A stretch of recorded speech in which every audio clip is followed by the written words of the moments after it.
The night has fallen and grown late. The sun sets so much later now in the day than it used to. Some of you might have already been going to sleep by the time the sun's low on the horizon, smeared in a strange color.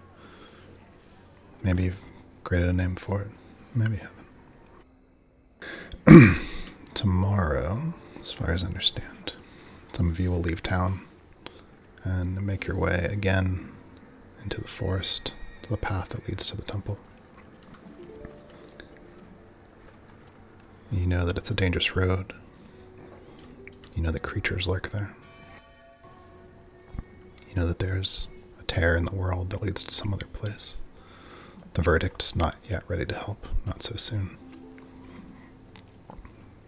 And just like the creature that has become fond of Salinger, kept in the Cadney Ranch barn, there are more like it. And it's one of the small ones. You've seen some that are larger, sharper teeth, longer claws. If you would, please give me just a little vignette of each of your characters, their evening routine before going to bed.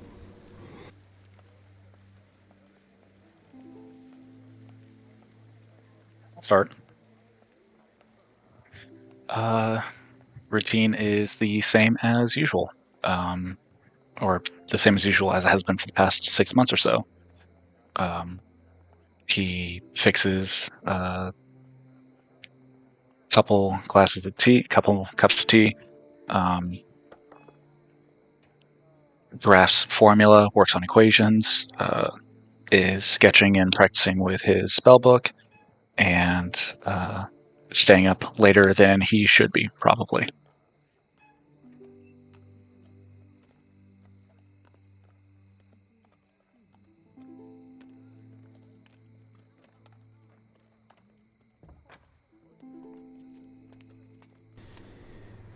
Who wants to go next?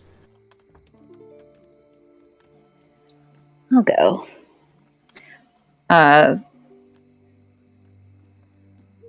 In the room that she shares with her siblings in the Wanderlust Tavern, Seifert is propped up on the windowsill with one leg dangling free, her head resting against the side of the window, as she watches the last of her sisters drift off to sleep. And she's smoking a long, ornate pipe, and as she releases a puff of smoke out into the night wind, it seems to slowly drift into the shape of a chicken before dissipating in the wind. Nice.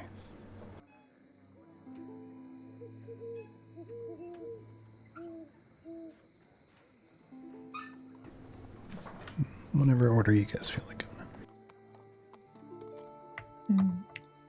Araya's made her way back to the Wanderlust Tavern, and in a bedroom, still crowded, but comfortably so, in a very familial way with Shalati's family. She says quiet prayers at the foot of her bed, repacking and packing again all of the things that she wants to take with her if they can just make it to the temple, and falls asleep with a whole lot of hope in her heart.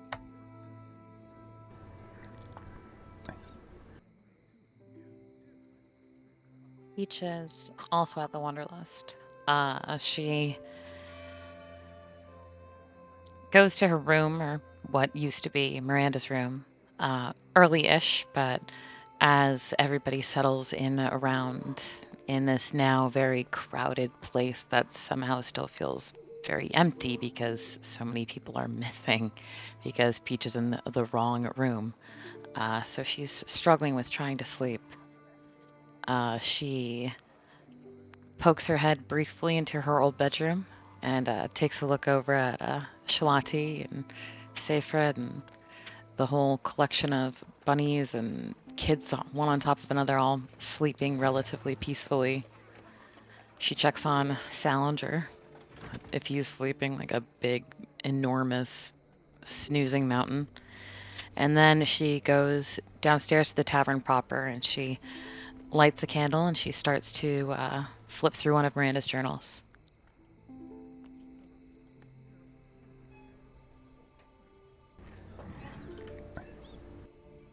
Casey is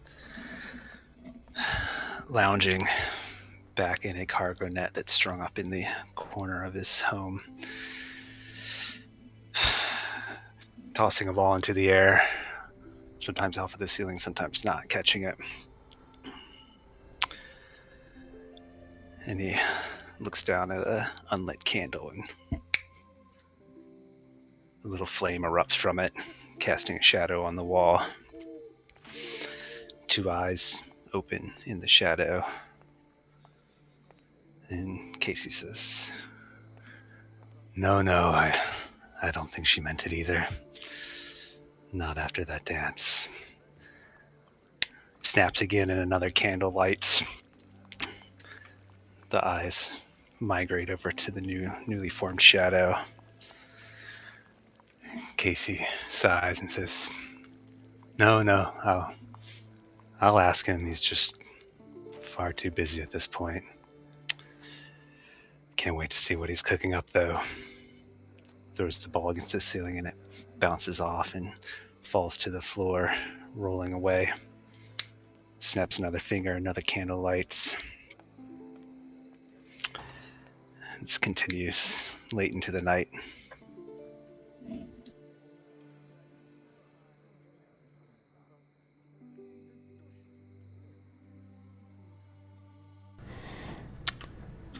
Do we have Salinger?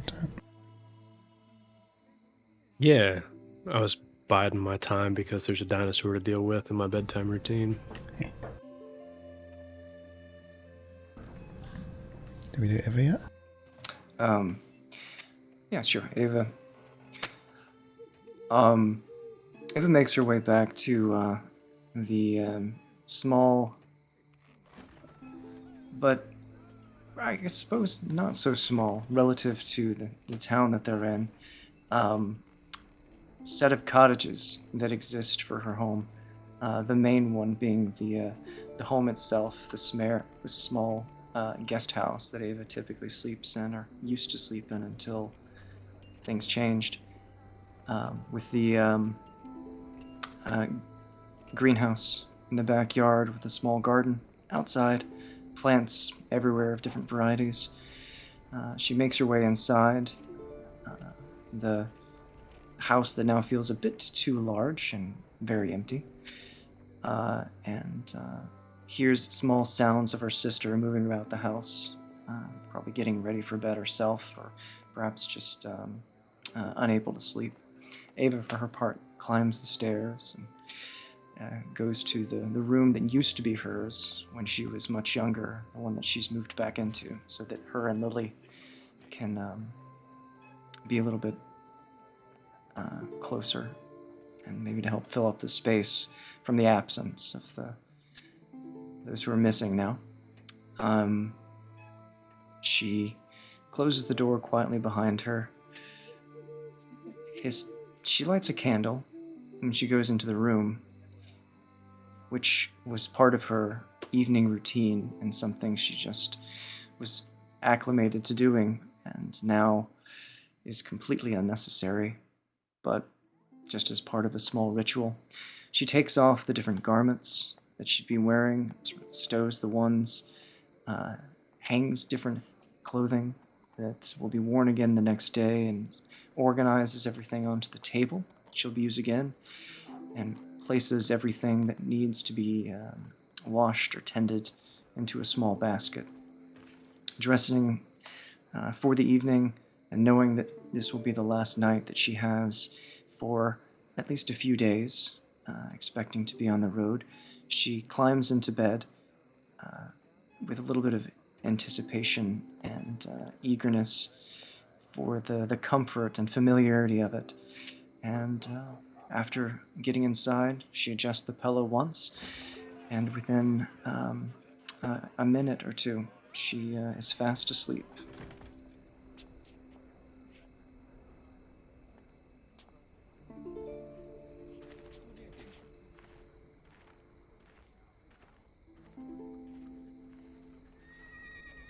Sal wakes up at the Wanderlust after a nap, having agreed to switch shifts with Shalati on the Cadney Ranch, so each of them can get some sleep without Poppy being completely alone. As part of his normal routine, the dried caked mud mask on his face is ready to be rinsed off. So he kind of cleans up, pulls his hair back into a cloth so it doesn't go crazy overnight, and then pulls on a robe and starts dragging a cot back over to the barn. Takes a while, and gets there, still half asleep, wearing a robe and slippers and dragging a cot through the fields back towards the ranch. Then relieves Shalati of duty and plops down next to the side of the gate where his new friend is resting.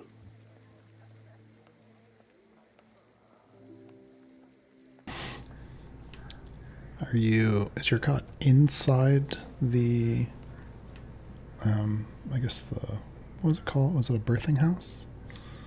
What was the name of the building? The puppy mill?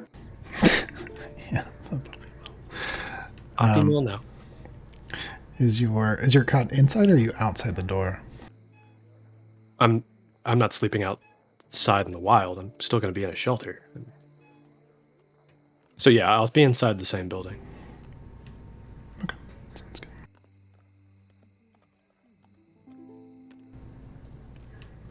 Yeah, you're probably eventually an hour into your sleep when there's a scratching sound, some shuffling. And you learn the hard way that Poppy's mostly nocturnal. Pokes you now and then. Jumps up in the rafters. Walks around up there. Eventually finds something to chew on. Audibly.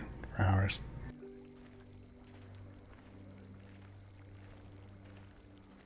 There's a lot of very polite grumbling and nods and pats as Sal learns a valuable lesson about Poppy.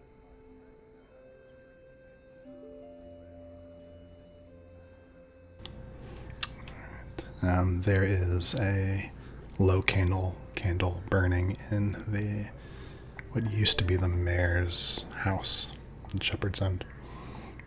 The verdict is there looking over plans for the walls and defenses for the town. Maps that he's been able to gather of the local area, or at least sketches or slips of parchment from the post and parcel that might indicate direction and time and travel to get to different places. Parcel officer Simon lays a few scrolls down on the table, raps on it with his knuckles before the verdict nods to him. It takes a while, but eventually parcel officer Simon gets home, makes his way in through the door, reaches up and takes the brass bifocals off and settles into the large, strange wooden chair. It's been kind of shaped to accommodate a shell and leans back.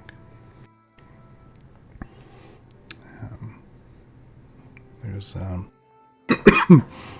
still a half-full mug of tea nearby. It's gotten cold at this point, but he doesn't mind.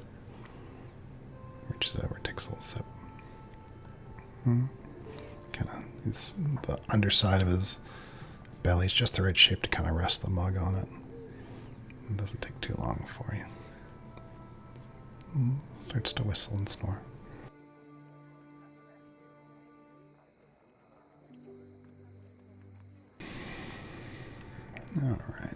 anything? Does anyone want to do anything that night before we pass some time? I assumed you were gonna like murder the poor parcel officer. Oh, Like for real. we were all like bracing for impact here. Wise. Chris, Next time. Chris just explained to you how he went to sleep. He never said he woke up. Is it safe to assume that I have a level of exhaustion based on what you told me? No, I think your rest wasn't completely restful. You probably got a few wings. Okay, so not that bad. Just How Well, tired he's are you as a overused. parent right now? I'm great. Things are great. Then No. He's at the delusion stage, Jess. Don't you remember it? Rowan's about 3 months. He's lost his mind. I'm fine. Oh, that's right. The teeth are no. Okay, I was gonna liken it to early parenthood, where like a little rustling and you get the sleep, this sleep. It's like being a cat owner if your cat was a dog. It's like Pond's puppy. We do also have 2 cats, one of which likes to just jump on me in the middle of the night. So I think I've just been used to this for years. So I can totally... I understand if I enlarged my cat Wednesday 5 times and gave him bioluminescent feathers and had him chirp and whistle instead of purr, that's the experience I just went through. Perfect. Like you've been training this whole moment for this moment all your life, Sean. Well, if there is nothing anyone wants to do that night, or Casey? I gotta quick something. Okay. Yeah, like I said, it's continuing late into the night.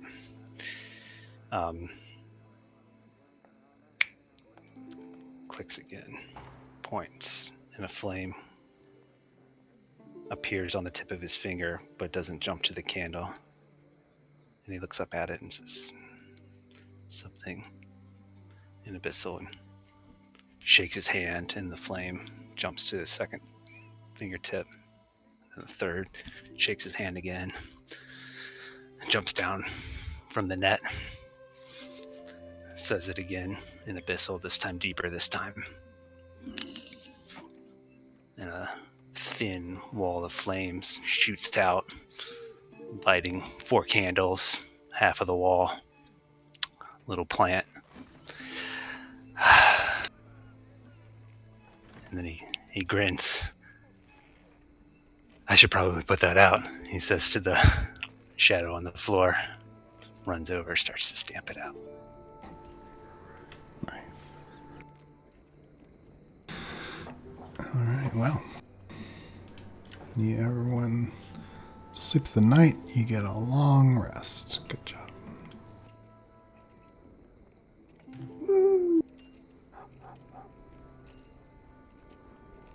It's been such a long day, Chris.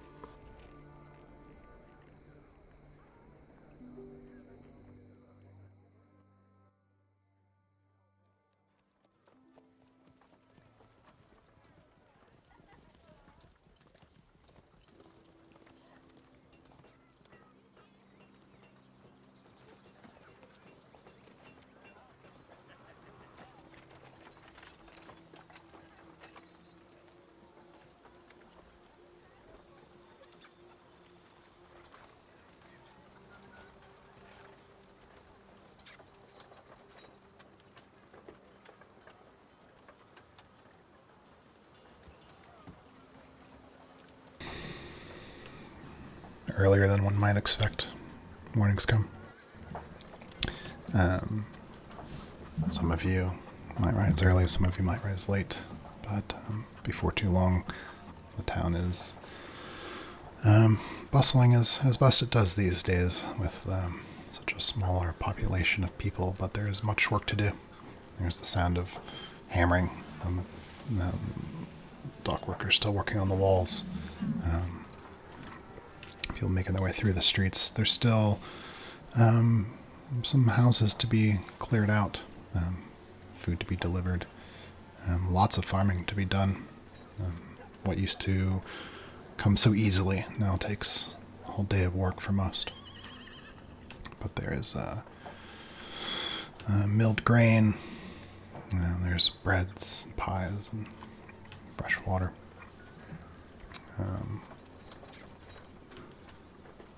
I think, where have you guys arranged to maybe meet that morning before heading off? I feel like the Wanderlust makes sense considering half of us are crashing there. Okay, that makes sense. And just so that I know, who sleeps in the Wanderlust and who's like made home somewhere else? There's lots of unoccupied houses. Seyfried, Winfred, and her younger sisters have all set up at the Wanderlust, given that their home was so far out of town.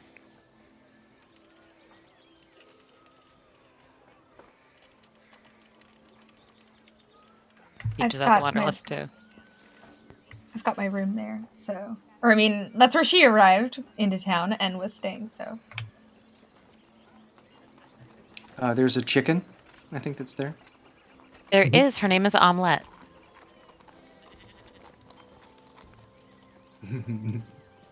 Casey is in his house.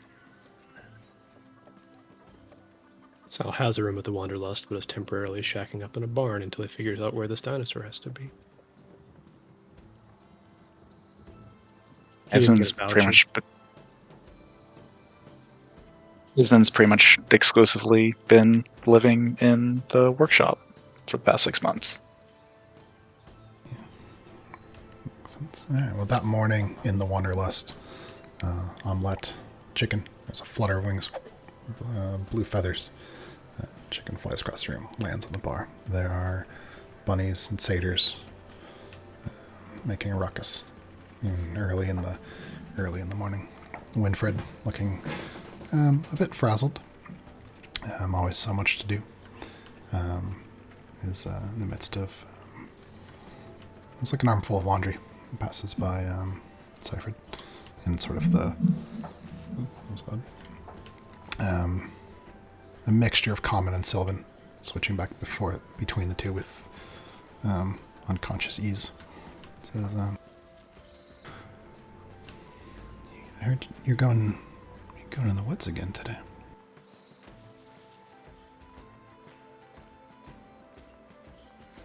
Yeah, weren't really able to get to where we needed to be last time. And, I mean, the doing's still gotta be done. She nods a little bit, and you can see the worry in her face. She doesn't quite say anything, but her ears drooped a little bit. She says, You were made for the forest. You'll be just fine. Aye. And Seyfried will give her mom a peck on the forehead, just as two babies spring onto Seyfried's back, and she lifts them with a groan. Yeah, Winfred laughs and kind of plucks them off you after a moment of them crawling around and playing and hopping. She kind of gives you a tired but pleasant smile, and kind of wraps them up as they're kind of kicking and carries them off for chores. It'll all be fine, Mama. It's all good. We got this. What more could happen anyway?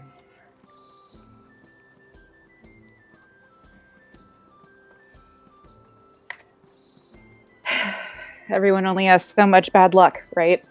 Seyfried kind of mutters to herself as she turns back to find food and others. Mm-hmm. Yeah, you eventually find the table where the people who are some people might already be there. Some people might still be upstairs. But ultimately, yeah, you guys are meeting here in the Wanderlust before you head out for the day.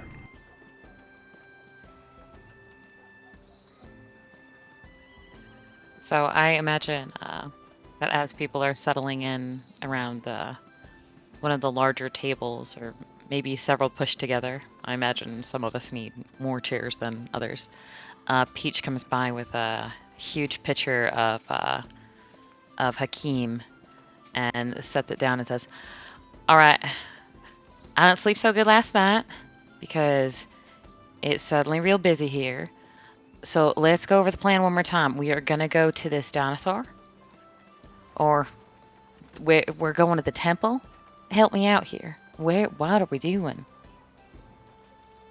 She seems. Is anyone else there yet, or is it I just thought the everybody two of was us? there. I thought you joined people at the table and Peach was coming around.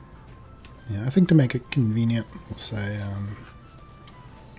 anyone who wants to be here can be here at this point.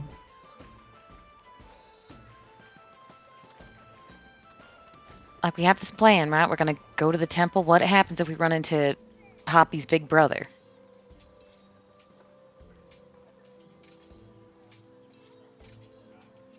I guess that depends on what our goal for the trip is. If the point is to make contact with the temple, then if we run into Poppy's big brother, we should run.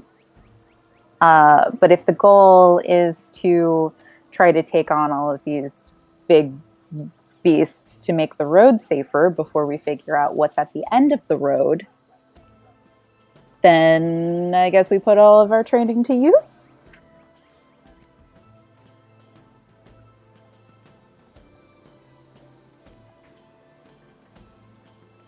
So I just if we run into trouble and it gets hard, but we're more than halfway to the temple by then, can we choose to keep going, or will we head back again?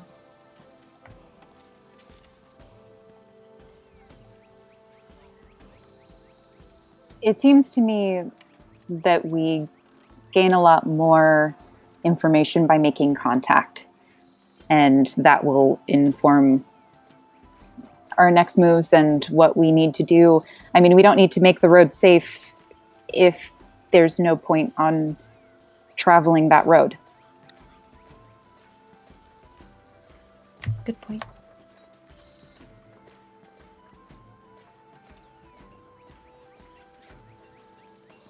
I feel like there need to be more of us here. Where's Esmond at? And Salinger fell asleep here, and now that bed is not just empty, but gone. Someone stole a bed? Casey comes in late, steps quickly over a running small satyr and bunny. Oh, and he spins and comes in and says, "Sal shacking up with someone else?" That's not what I said. I mean, his bed is gone. What else could it mean? He's gonna take care of that Aranaka thing. Poppy. I'm sure he's there. I know he was relieving Shalati.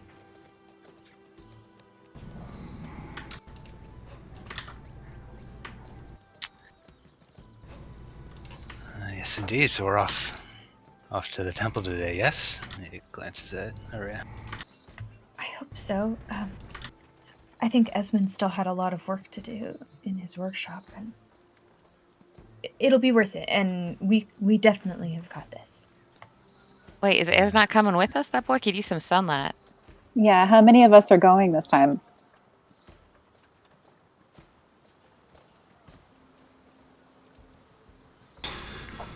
I've been trying to get a head count.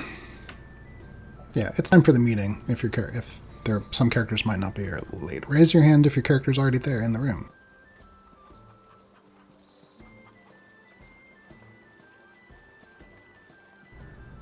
All right. Anyone who doesn't have their hand raised? Well, they haven't arrived yet. No, Ez definitely needs to get out of that shop. We'll go get him before we go. I don't know if he'd appreciate the interruption. I mean, he did lose half a shop yesterday. No, we're getting him and we're getting Ava too, because those two kids need some sunlight and they need to go out and talk to real people instead of those automatons or whatever Ava gets up to in those books. I'm sure they'll love that. Let's get them. I like that is your motivation, is that Yeah, okay, no, I'm for it, yes. Peach is an instigator. What can I say? Let's go bother the introverts. If you guys are leaving on the way as you're sort of running out, Ava runs basically into the door late. She's typically not late to things, so she's kind of running a little behind and panting a little bit. Just, sorry, I'm ready, I'm here. I can. Hey, you're just in time, Doc. Peach would shove a warm thermos at Ava. Drink up. We need you at your full sharpness. Mm-hmm. She sort of takes it and swirls it around in her hand and sort of blows on it a little bit, takes small sips, and is looking around. She seems pretty energized. I'm not going to do it right now, but I do have things to describe about the character, which I'm excited for later. So, but anyway, she's enthusiastic and seems ready to leave. And maskless?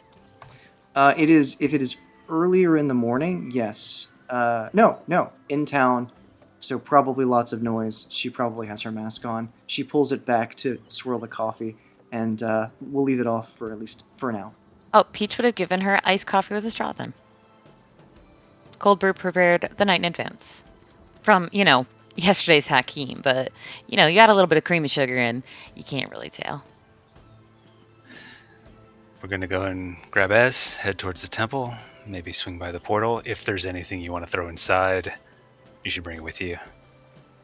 Like a wishing well? I think more like souvenirs of past boyfriends. Where's Sal? I think he's still at the barn, so we'd have to swing by and get him if he doesn't come back into town before then. Yeah, where's Shalati? Sal was supposed to go and relieve her, and then one of them all was supposed to come back. Actually, that's a good question. Chris, out of character, we are missing a couple of people. How do you want us to go about in understanding their absence? Yeah, if the player's not here, Kabath, Shalati, there. We can just say if Ephedrians ask them to do something in particular. Okay. I think I saw Shalati on the way in, and she was busy. She was just heading towards the west across town, something that the verdict wanted her to do. Oh, all right, then I'm sure Salinger's just still with Poppy.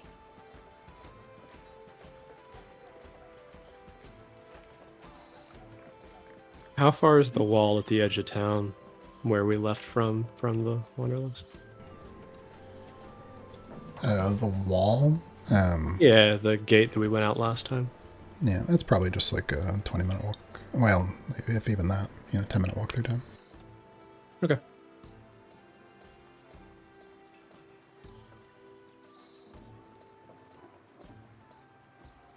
First things first, let's go pick up Esmond from his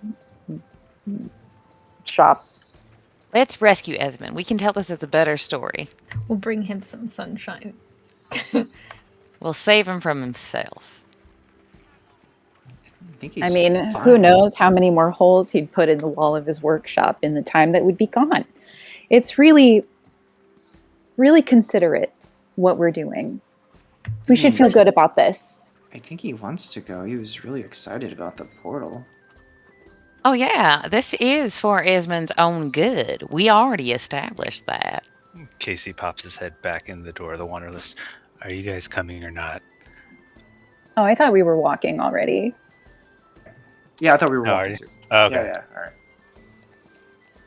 Casey pops out of the door of a different pub.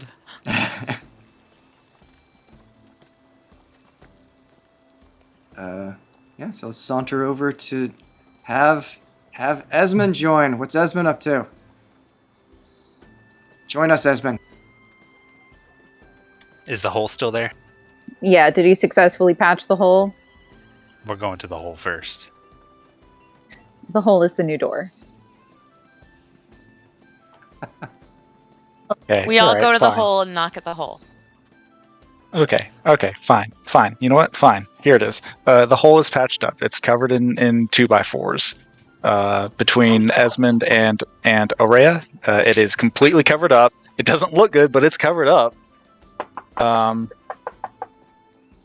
You hear a knock on the hole. Sure, and you hear glass shattering inside. He's definitely in there. You hear voices. Esmond! Esmond, clock right! The door creaks open, and that hummingbird comes flying out first before Esmond peeks around the corner. Hey, oh, it's time to go, isn't it? Okay, I thought I had a bit more time. Okay, let me just finish packing up my stuff. I'm about ready to go.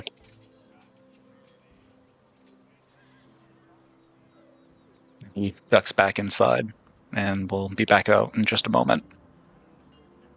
Why would he patch the hole? You know, I sometimes think that Ez doesn't really have the kind of vision that you, me, and Seyfried do when it comes to the artistic interpretation of situations. This is a much quicker way in and out. Plus, it was more interesting.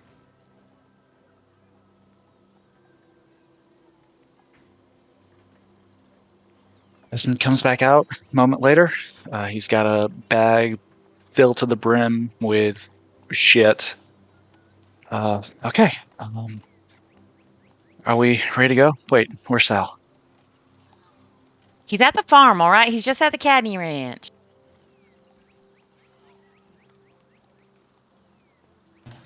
Okay, let's go get him and get out there. Are you sure? I heard he was shacking up somewhere.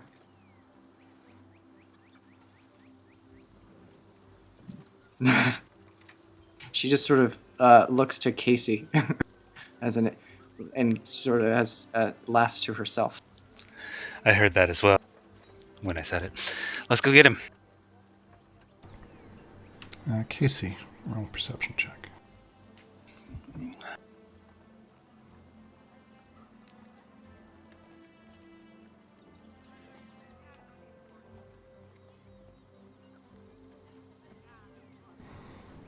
Ooh, dirty 20. Yeah, something hits you in the back, and then a small pebble drops to the ground. Casey looks down at the pebble and then looks around at the direction it may have come. You barely see Yev peeking around the corner. Casey.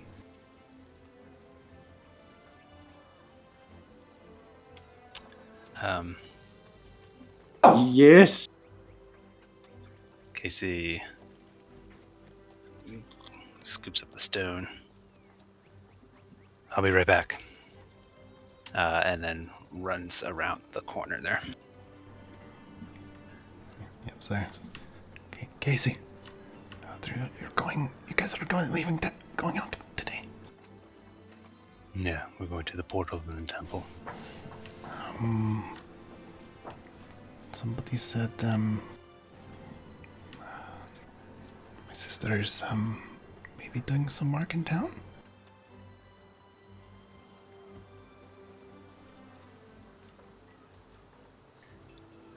That's what they said. Yeah, she would be doing something for. I'm sorry. Is it ephedrine? Vathedrin. Vathedrin. With a V Yes. like verdict. Yeah, Vathedrin has her running That's into one of their something. others. Well, if you're going, it sounds like you're short a hand, and I have, I have hands. I could go with you.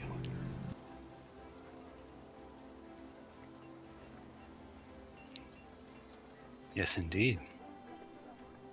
I mean, it's bound to be dangerous, but if that's your decision, that's your decision. We could use the help. Yep.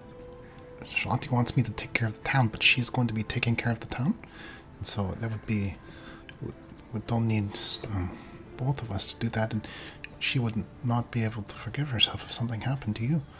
So I should go with you, I think. Come on then. Well, where are you guys going now? We're going to get Sal. Oh, where is he? Shacking up somewhere. And he kind of gestures to him and runs back around the corner to catch up with the others. He starts. Yeah, he kind of. Yeah, you see Casey and Yev kind of come around the corner, approach the workshop.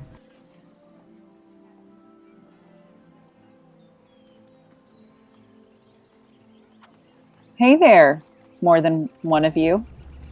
Oh, hello, Seifert. You look good this morning. Your ears are tall, or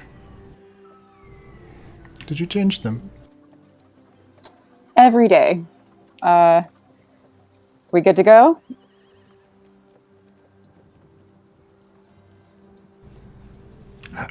Lead the way. Seems extra excited to say that.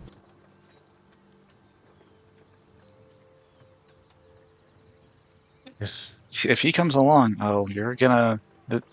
That's for you and Shalati to figure out, right? I mean, we can't stop Yev from going to Cadney Ranch. Yeah, and also, Yev's one of the most able-bodied folks around. Like, Well, we can't exactly turn down help. You're going to the ranch? Yeah, to get Sal. That makes sense. I'll wait by the gate. I have to prepare my boots. I'll meet you there. Okay. He runs off.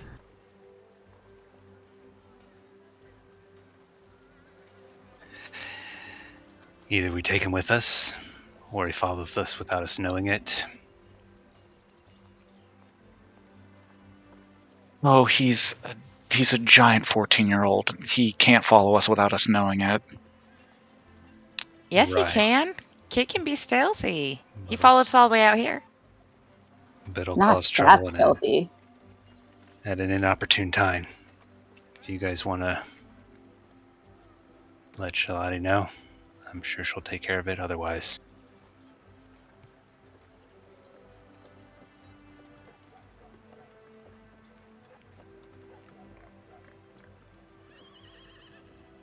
Listen, Let's just go get Sal.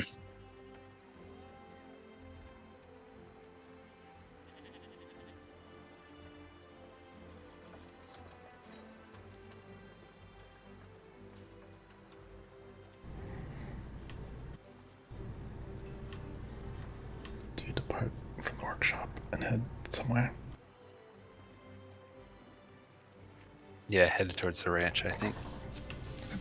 Yeah, before too long, you've made your way to the eastern side of town, across the fields, past the fighting stones, into the hills.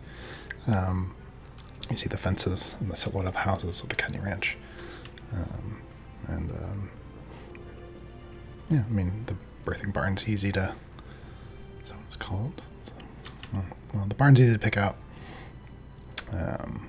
Before too long, you're there. It's an easy knock on the door. Maybe someone pushes it open. You can see piles of hay inside, but you don't see Salinger, you don't see Poppy, you don't see Shalati. There's nobody here. You think they ate each other? Each other? both? That makes Peach legitimately laugh. God damn, Ava. Explains the lack of bodies. Maybe they're outside. I mean, that thing can jump. Are we sure they're not in the rafters? She'll look around, specifically like up and around. Yeah, you spend a few moments looking around. No, nobody's there. Looks like the place was cleaned up too. Well, Salinger's been here because the place is clean. Seifert will walk through to where like the doors open up to like the fenced in part of the ranch. Mm-hmm.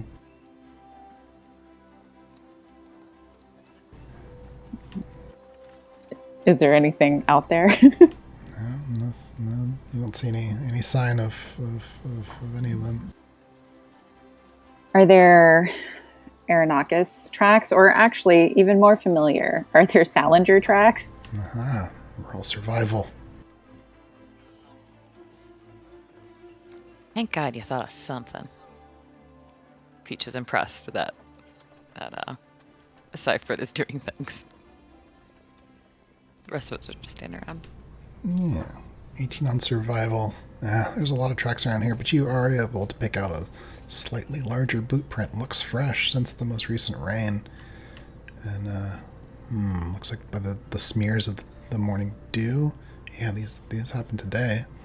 And they seem to head southwest, like down towards the southern part of town.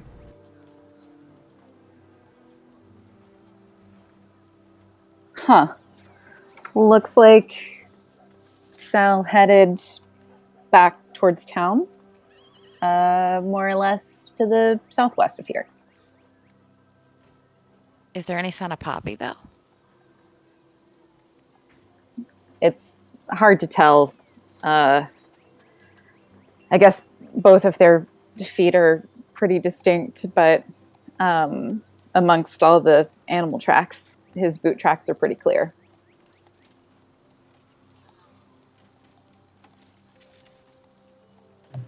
Esmond, you're standing next to Ava, and said quietly enough, just so that you hear it, when Peach asks if there are any other tracks of like the Aranakis. You hear Ava chime in at a whisper, or a lady friend.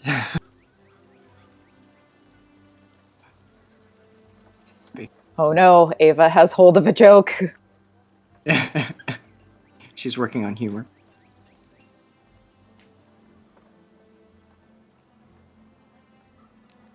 Evan just gives you a look. Realizing it's not Seifert funny, will- she looks embarrassed.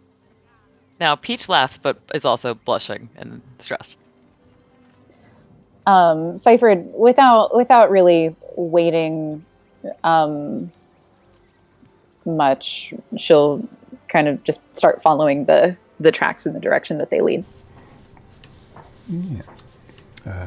Assuming that everyone is following, before too long, those tracks begin to wind you down towards the southern part of the town, approaching the wall from the east, but essentially you're on the southern side of the town, and in the distance you make out the silhouette of Salinger.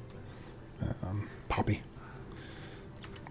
You see the small juvenile Aranakis kind of darting around sniffing things, looking back at Salinger now and then. You realize you have standing with them. From a distance, once she spots them, Seifert will yell, "Sal!" and like wave her arm and just continue walking towards them.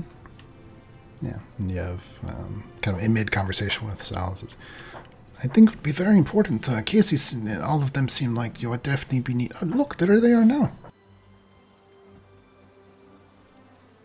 Hey, looks like we missed each other. We tried to look for you at the ranch.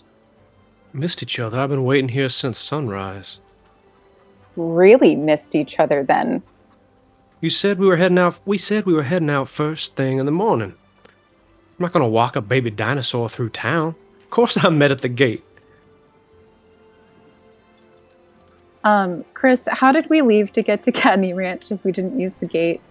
The big southern gate isn't the only way to leave. Yeah. Okay, cool. There are like a half dozen places we could have met up, though, Sal. Like, there was one place where you had a dinosaur tucked away neatly. Like, are you sure it's safe and everything to bring Poppy out, without a leash and all? You know, Peach, animals can feel your hesitation.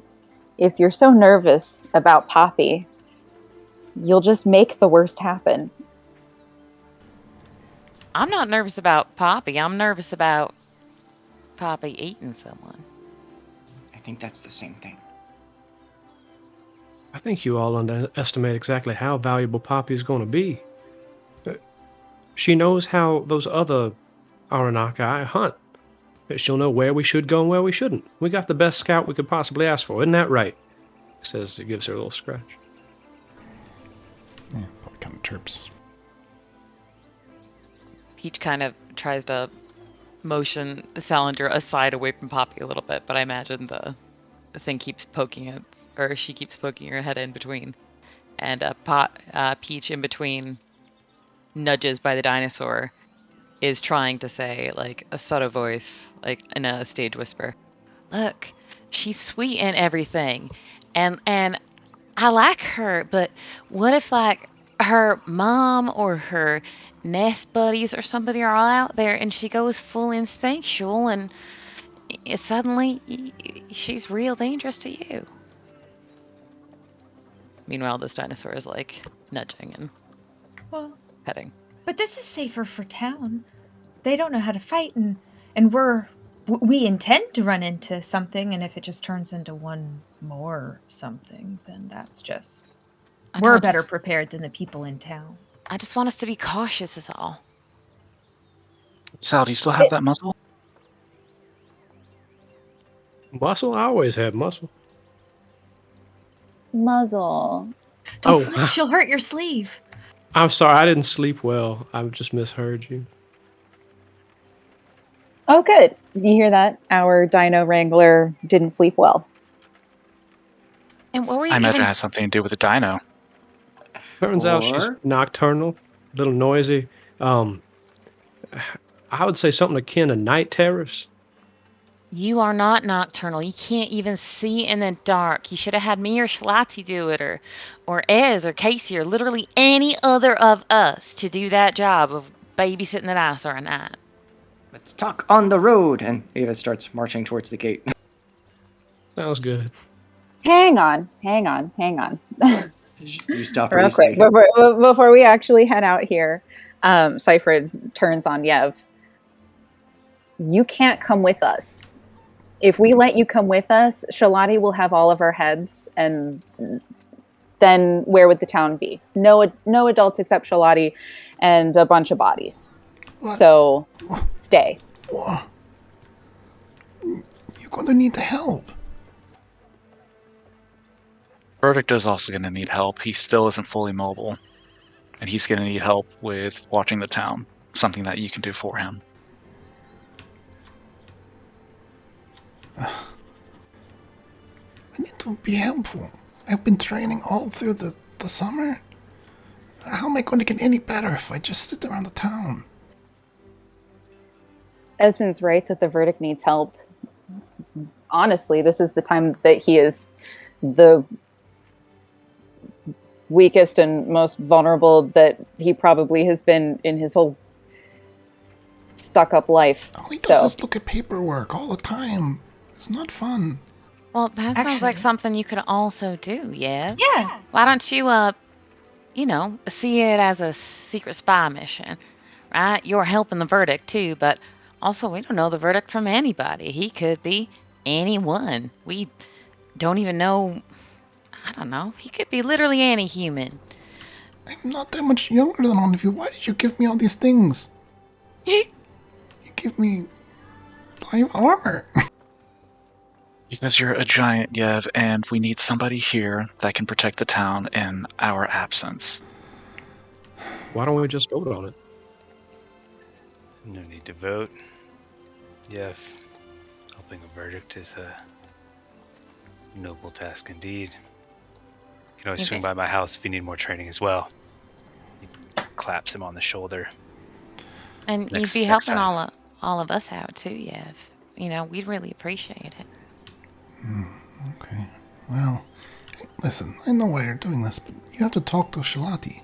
She'll never, ever let me go anywhere. I have to be able to help. Well, in 4 years, you can go anywhere you want. What?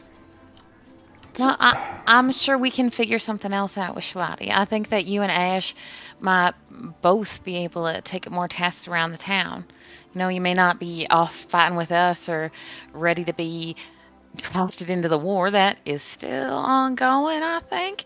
But you can certainly help run the Wanderlust. We need people fed. We need people kept safe. We need to keep track of how much storage we've got. We need somebody patrolling these walls. We need you to be here. Can I roll persuasion? I'm so good at it. No, I don't think you need to. He knows what's going on. Yeah, this is, okay. Okay, we'll stay. But, okay. Kind of sulks a little bit, walks back inside. That breaks my heart. Ava whispers to Casey, "What's the ball say?" I don't need the ball. He's going to follow us.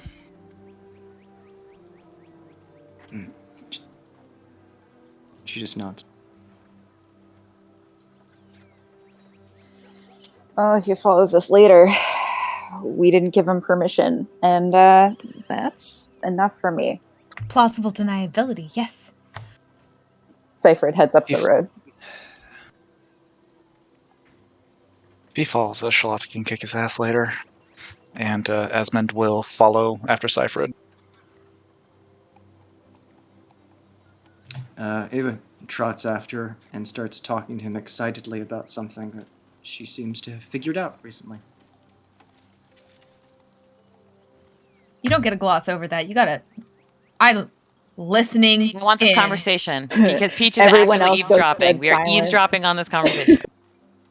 Seyfried's ears like radar backwards as she tries to walk casually. Peach is like humming, looking away. What? It's fine. It's very easy to understand. It just seems she's not in any way being secretive. She's just talking about things that may or may not interest people in terms of how geeky they are. But she starts up and she's describing the different discoveries that she had, where with magic she's... Oh gosh, it's so hard to do a transition into. She's okay. So remember how I was talking about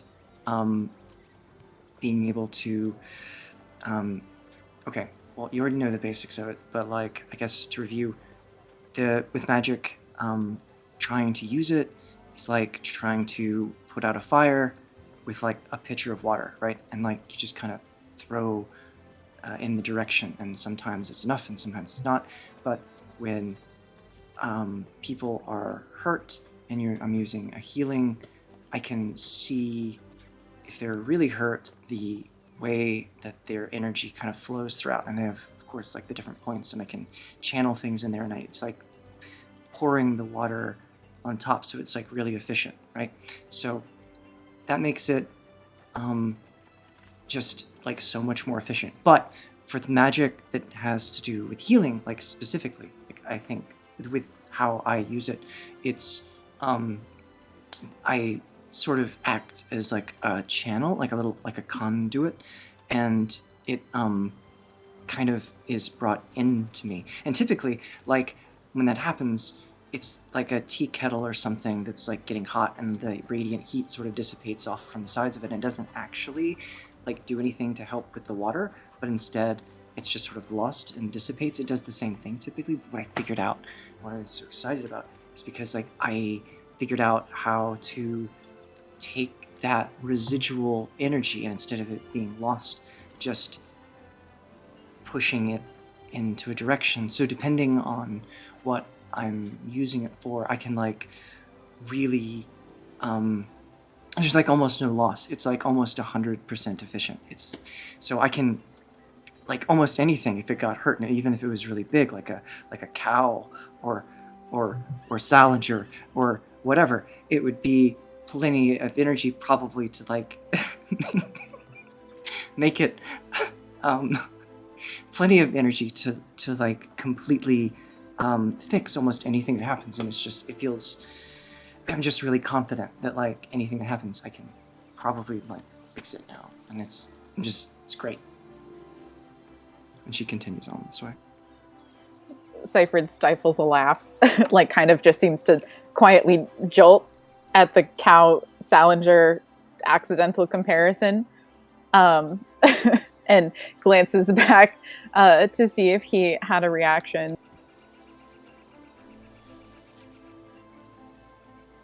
I think I need to flip a coin. Oh no. Roll a d2. Roll for offense. Oh, no, I accidentally rolled it twice. He wasn't paying attention. Yes for Ava. Sad for Patrick. Yeah, so she's continuing on. And just so that everyone has a slight visual, I'll go into more detail. Ava has no weapons and is wearing no armor. Our girl is nude. She's wearing clothing, just no Mask. armor. Yeah, just the mask. You didn't describe the rest of it. You said she's wearing this mask. End of Yeah. sentence. She has a mask, she has a bandolier, and she has bravery. Confidence. Ready for The adventure. medics. Yeah, she's draped in confidence. She's wearing a clothing. She's wearing clothing that you would have seen her in before. It's pretty standard travel gear that I'll get more specific at. Sen did an illustration that probably helps to like inspire what kind of she looks like, but it is the only difference that anyone would notice between her clothing is it seems to be fitted better than it had been even the day prior in terms of just being a little more custom tailored almost. Yeah, and she seems in very high spirits. And as they're walking out of the town with the sun before it gets too high in the sky, and as they make their way beyond the gates, she's also not wearing her mask. As the sounds of the town recede and the smells and any of the things, as they move out more into nature and it seems to be a little more quiet, her mask is off as she travels.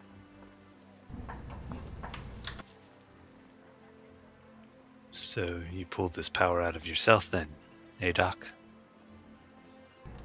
No, it's like I channel. So like the energy that's being used, there are different forms of it, and there's sort of an energy in the ether, just sort of about an abundance that sort of permeates all around. And then there's the energy that is specific to an individual that is sort of the life force of a person.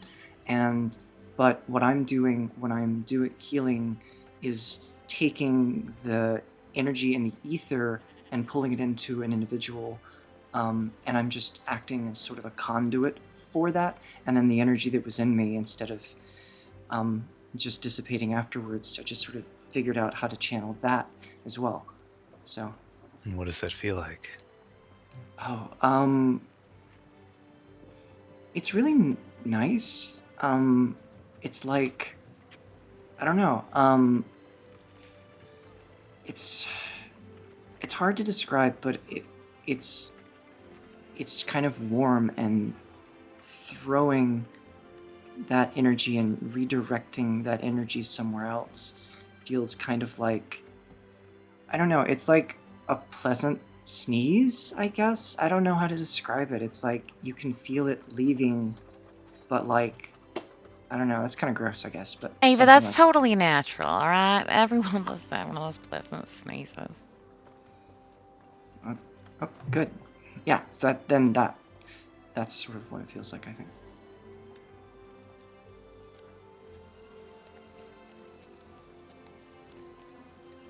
She's skipping occasionally. Sorry, go. And do you have to do anything in particular to make this happen? Like, what do you do or say? Well, yeah, that's, I guess, something that I figured out. That's figuring out there's like a resonance to people's energy, and when I funnel mine and sort of align it, it helps me to then act as a better conduit And I think it'll be noticeable in other people, but I've tested it but not really used it. It's like, I mean, Sal didn't get hurt, or no one got hurt fighting the Arnakis, so I didn't really get a chance to use it. No, But- of course not. Yeah, but it's there. It's like, I don't know. It was like I was telling the Verdict. There was the book that I learned from. Is like there are the 4 different ways you can sort of learn how to use different types of magic, and the one that I did is one that I kind of just is intuitive. Is what it's described as, and intuitive is you just kind of feel what's there. And it's different than innate, obviously, but like it's also different than just learned or religious. Those are the 4. But anyway, she just looks around, suddenly becoming self-conscious.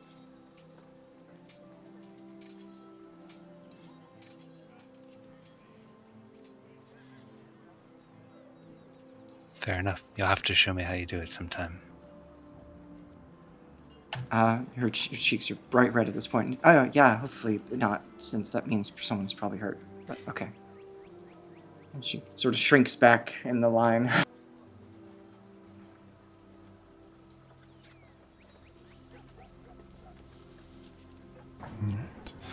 And by the time you guys have finished that conversation, you've left the farmlands and you're beginning onto the thin trail that leads into the west and toward the Temple of the Maiden Thrice. There's perhaps, it's easy travel, pleasant conversation in those first hours. There's a comfortable wind moving across the mountains and the forest, moving the branches of the trees. The sun high and bright in the sky. It's the chill of early winter. Maybe the very lightest snow, but there's a bright sky above, patches of cloud. Anything that we should know that's new about your characters in terms of like what you're carrying or what you look like or anything like that before we continue? This is the perfect opportunity. You said it's like early winter, so there's an update to Seifred's fur arrangement. As the seasons shift in the summer, she is at her most like rusty red-brown with some like iridescent green on her forehead and like a bright scarlet red kind of fur collar. But it becomes increasingly spotty and muted the closer that we get to winter, and correspondingly fluffier. So by now, there are noticeable swipes of white across her face and cheeks. Her collar is a big, like thick floof, still with a bit of a sweep down, and it has like ticking in this like slight iridescent green, and her arms, which are usually black from her shoulders to the tip of her fingers, have become like a soft pale gray, and the fluff on the inside of her ears also is just like a big poof of white, and the ears themselves kind of like a muted sagey green. Nice. As always, she's wearing kind of like a bodice type suit woven out of various grasses from her farm, and she has now a whole like backpack kit full of stuff for travel, with various like a bundle of torches hanging underneath her sack. But yeah, no armor visible to speak of.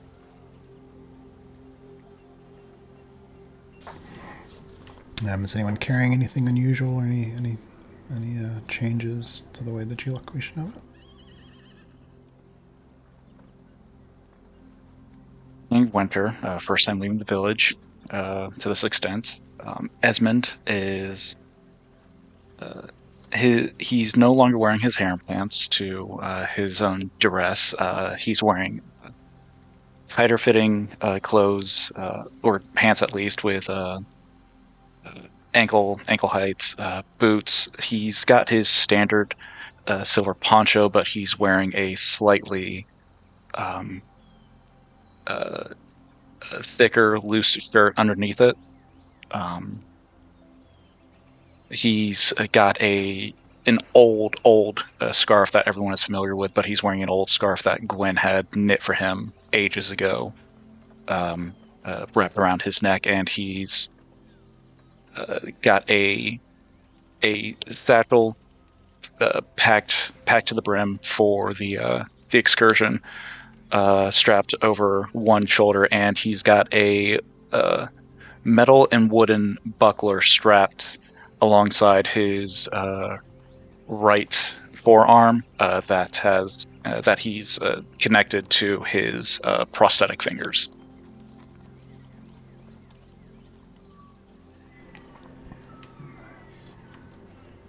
Anyone else? I just only have not so much an extra description, but an admission. I was very proud of the aesthetic and cleverness with which I thought I was making my character have the shield with different things, how they carry it and use it. I totally accidentally ripped off Marvel, like just completely, just like legitimately, absolutely everything that I did is happened in a Marvel movie with Captain America and how he uses his shield. So not feeling less clever, but I'm gonna keep it. Patrick, it's all hero's journey stuff. We've been telling the same story for all of humanity. That's fair. I felt so excited by it, and then watching it, I was like, oh no, oh, I didn't just plagiarize. I plagiarized like one of the most popular franchises and the highest grossing movies of all time. What's the color scheme on Ava's shield, if I may ask? Oh no, I'm gonna have to postpone on colors. I think that I'm gonna go with red, white, and blue. Okay, but that makes sense. Yeah, that's what I thought. But it's not. I'm not sure yet. Maybe a star in the center of it. Okay. Some hours on the road. I would like everyone to roll a perception check, please.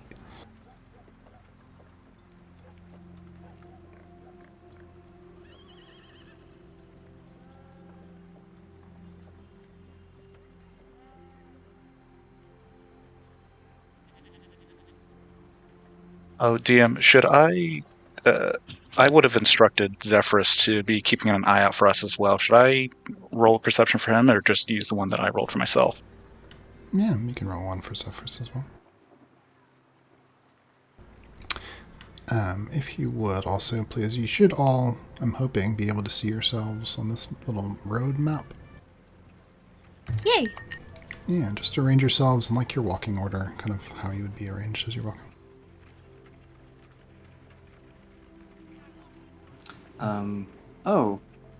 Oh, that belongs to Casey? That's your shadow boy, Peter Pan? I love it. Also, you can grab all of the tokens that you can control and move them. That's super useful for people that have things that they control. Nice. Are we heading north or are we heading south? I thought we were heading... Yeah, sorry. On this, well, it's not a straight line. It winds kind of through the mountains and stuff. So at this particular portion, it's curving north. Okay. Chris, is it dark outside? No, it is daytime. I have like a 10-foot radius of vision. Same. Oh.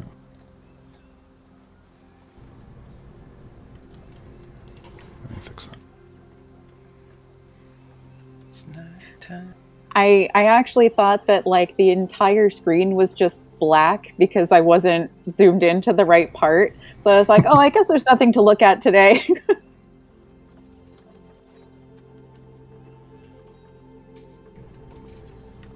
That should look presumably more like a forest.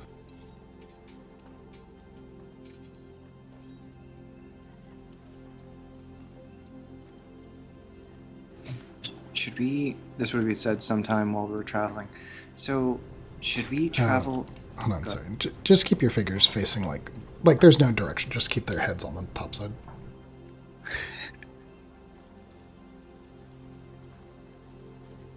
You don't want it to look like they're sliding on their backs down the road with us.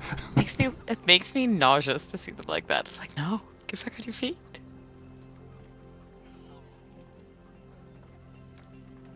Should we travel like compact, like a herd? Because the other ones seem to be like wolves. They like. I was making notes about it, the things that we know and how they're fast, but they seem to hunt in packs. And wolves always like. Shalati would probably say like they go after the strays, like the ones that are on the outside instead of like the. That's a great idea. I'm gonna stand here. You're in the midst of having that conversation, Ava, and something catches your attention. You just barely saw it before anyone else. Much farther along the road, if you had to estimate, maybe a quarter mile, you catch a bit of movement up on the rocks on the eastern cliffs. Your keen eyes are able to make out the shape of an Ornacus.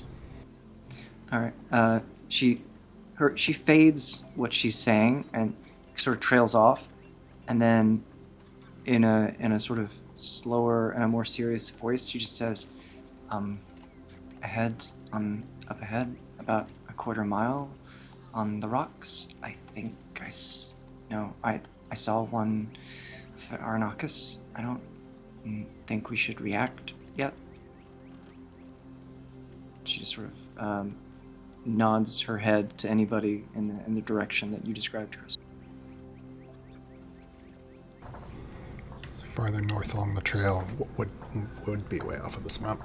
And on the eastern rocks is where I saw it. Mm-hmm. Far ahead, eastern rocks. She sort of says quietly and sort of is now sort of like trying to squint and focus even more if she can, and trying not to respond visibly. Casey is wearing studded leather armor underneath his cloak, and he kind of tugs at it periodically. It seems uncomfortable to him. And with the cold air coming in, there's like a slight steam coming off of his exposed skin. And he says, well, if we need to scare him off, I have something for that. Wait, before you do that, humor me first. So, 3 doors walk into a bar.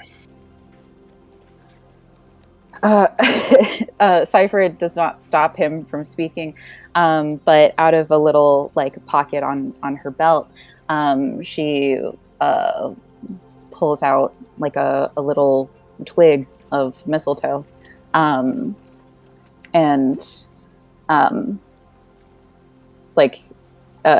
holds it up to Casey. Can I borrow a light?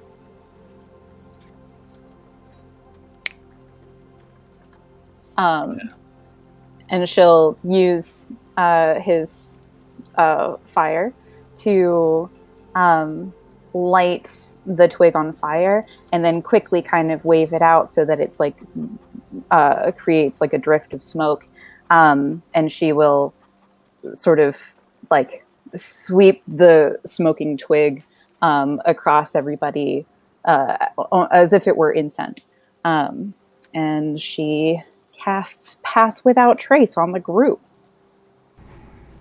Ooh, nice. So if I understand correctly, that'll give everyone a +10 to their stealth rolls, and no one leaves tracks.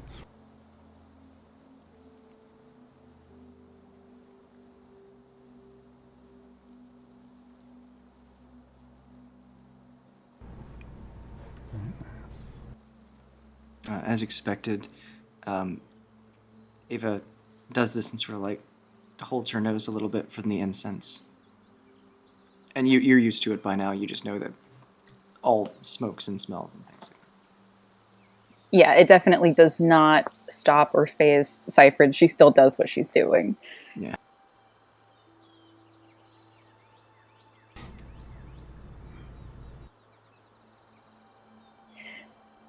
This should help hide us a bit if we try to get around it instead. Casey glances at Poppy to see if she's reacting in any unusual way. I think when you all began to look that direction so keenly, she also began looking that direction. Canting her head. At this point, none of you have seen it yet, though. Only Ava saw it.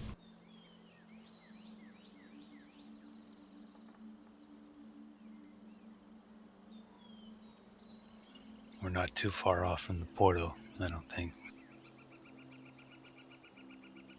Then again, that's where we saw most of them last time. Chris, will you remind me, was the portal on the road on the way to the temple? It was not on the road. You guys had left the road to follow one of the Aranakases. So you would not run into the portal by following the road. But you are kind of starting to get in that area. And did the verdict ask us to investigate the portal further? Anyone who's in that conversation, roll an intelligence ability check.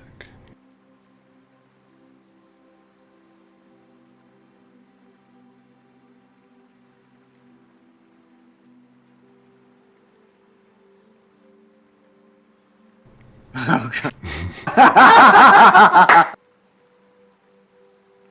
Wow. Wow, Casey. Amazing. Well, some of you might recall, some of you might not. The verdict. Clearly, I did not.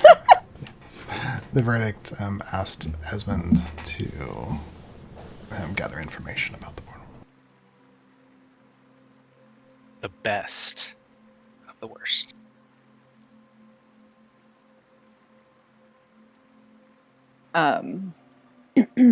So, are we stopping at the portal, or are we trying to make contact with the temple first? Yeah, that's the plan. Which one is the plan? Temple first. We can hit the portal on the way back. We need to make contact with Araya's folks. Well, it's right there. I mean, it's just like, what, 5 minutes off the trail or something? Yeah, and then we hit an Aranakis and have a fight. Let's go see if anybody's alive at the temple. No, the portal was almost an hour off the trail.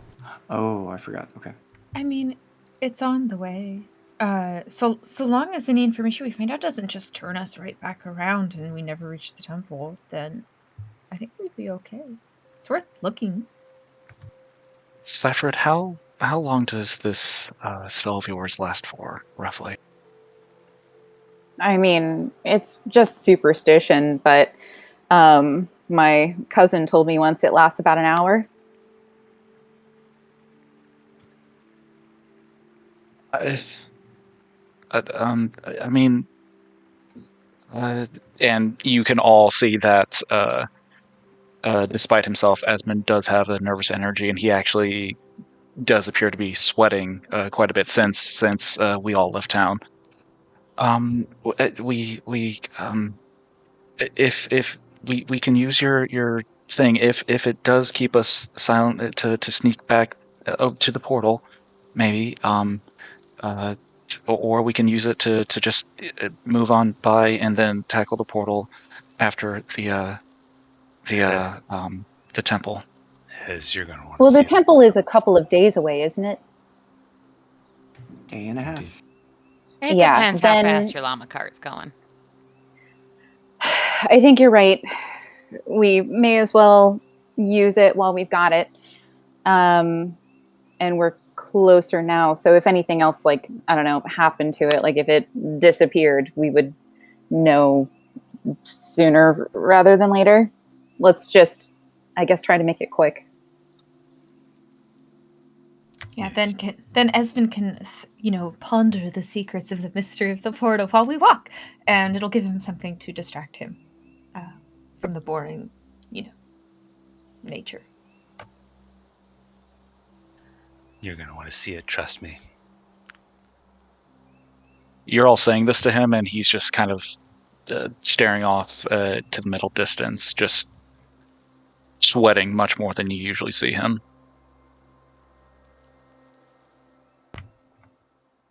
Are you good? Yeah, are you okay? Yeah, I'm fine. It's just, I haven't left home in a while. Just, yeah, I'm fine. If we're going to the portal, let's go while we still have time. Ava, he's clearly hysterical. She rolls her eyes and then whispers over to Esmond, "If you've got the bubble guts, I've got herbs to help."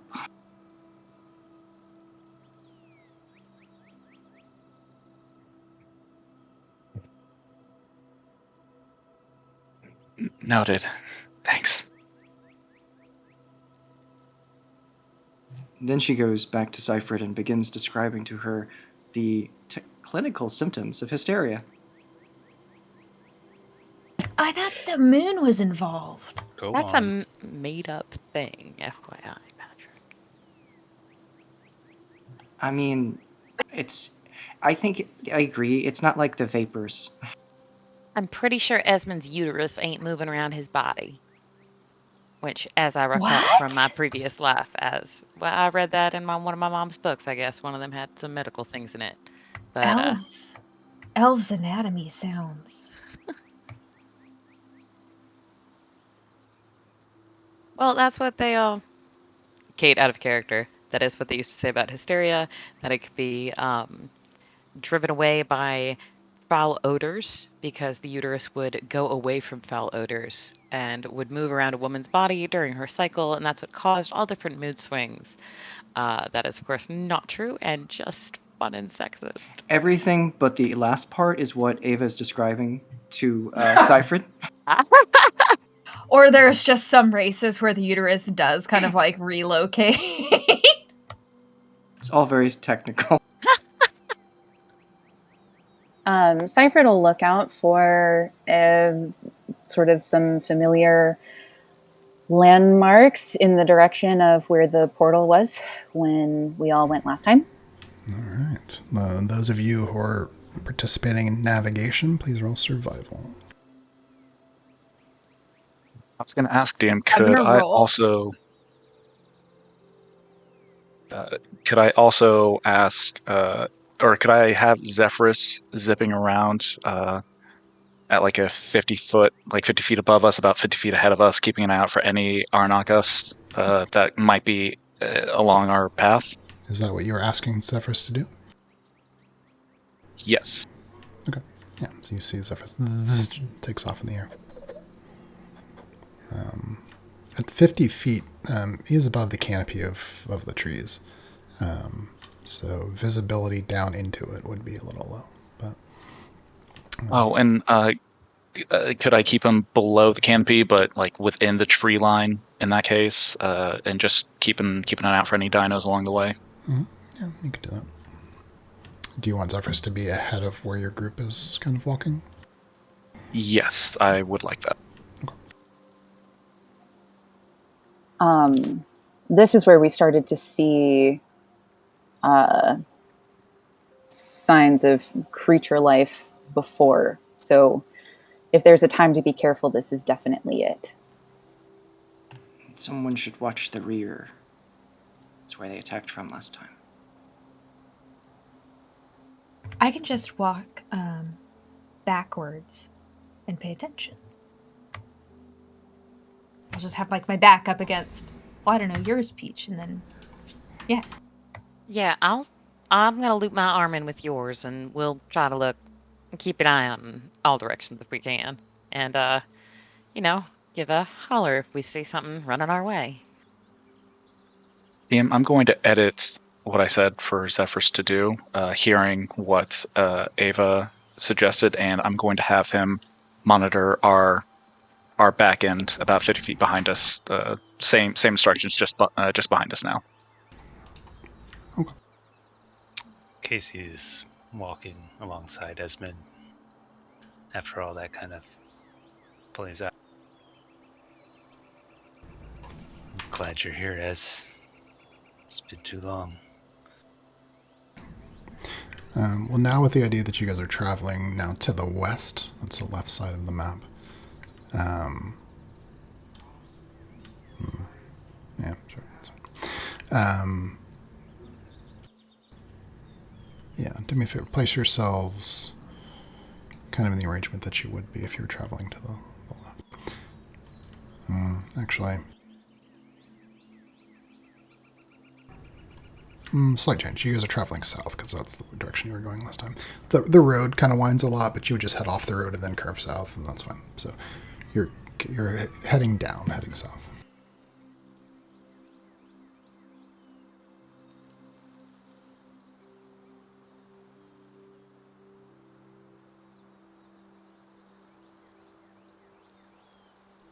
Traveling with Phantom of the Opera?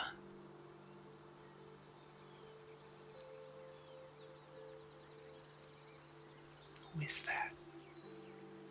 I think that's Ava. Ava. Was that Ava? Okay. I don't know how to do custom. Yeah, me neither. I can help. I don't want to burden you with your hugely piled up plate already, but I will if you ever get less busy. I'm unemployed. I can help. Okay. Please put the Blizzard game on hold. We need a token. There are some important things to take care of here, Jess. Absolutely vital. We do not Push have Phantom of the the Opera. release date back. Okay, so we've traveled for about 4 hours before we decided to leave the trail, heading back the same direction. So it's like, what, noon or so? About midday? Yeah, it's about that, yeah. Okay. Ava does as they're hiking, she sort of waves her hand and speaks an incantation and starts to shimmer a little bit. There's a slight blue glow around her. And I'll post. Casey speaks up to Cypher. Are you sure you saw one? I hear they're nocturnal. I didn't happen to see anything this time. Ava's the one who saw it. Doc? Are you hysterical right now? Me or Ava or Casey? Ava. The uterine folk. Is that a joke, Araya? She's just walking backwards, piping up with nonsense. Because if it was hysterical. Guess get inspiration.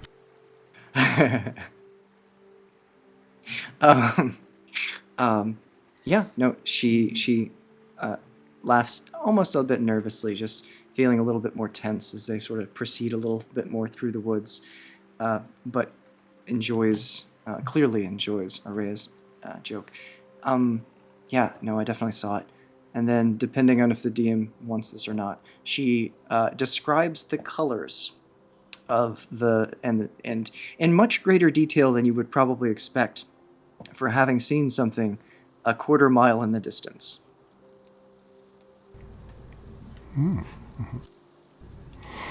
Yeah. Ava describes a creature predominantly of teal feathers, accents of from magenta to kind of a plum color. In some instances, lavender.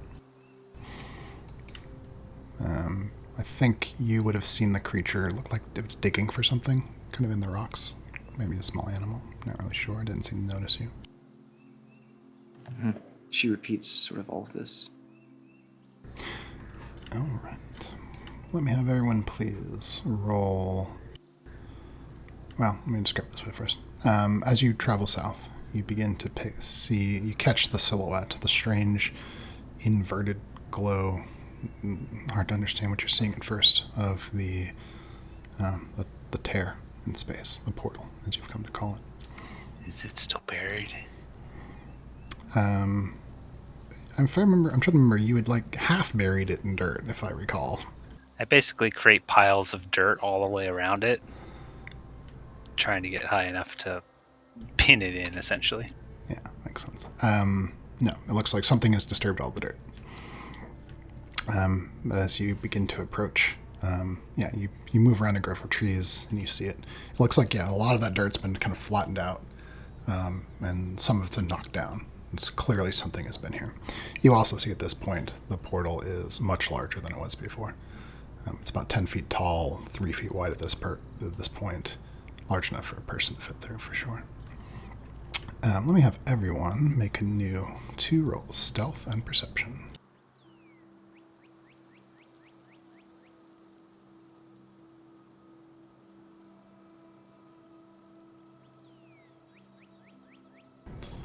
We got a 3, we got a 6, we got an 18. We add 10 to those, though.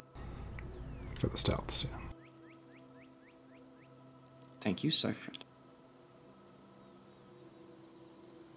Sorry, we're rolling stealth and... Perception. Thank you.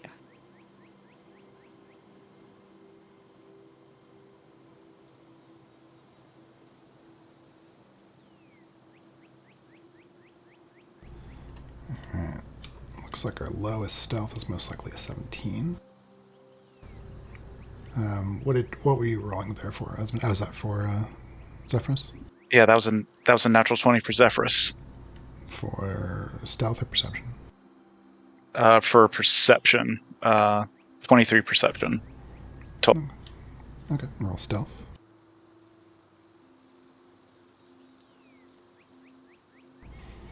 It looks like our highest perception one probably is that natural 20.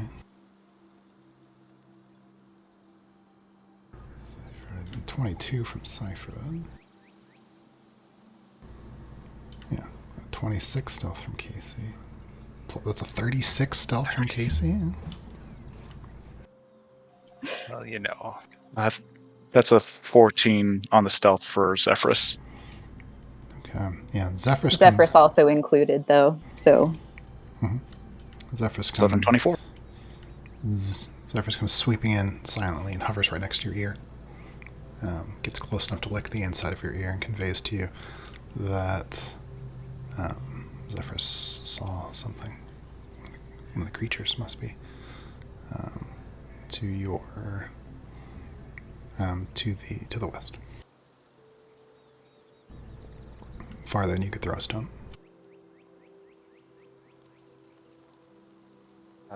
Zeph saw something to the west, several yards out.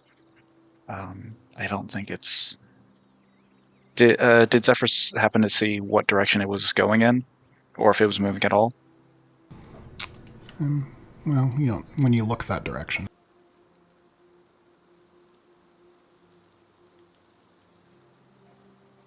Okay.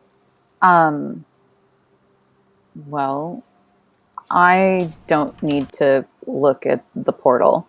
Well, real quick, let me give you some information. With Zephyrus coming in and alerting you to that, everyone who rolled above a 19. Wow, jeez. Oh no. Well, we'll say with Zephyrus' help. You're looking in that direction. You spot a bit of movement through the trees. You see at least the hints of movement of at least 3 different creatures. 3 Aranakas in the woods. Looks like they hang out around here. Shall I scare them off? Wait, have they even seen us yet?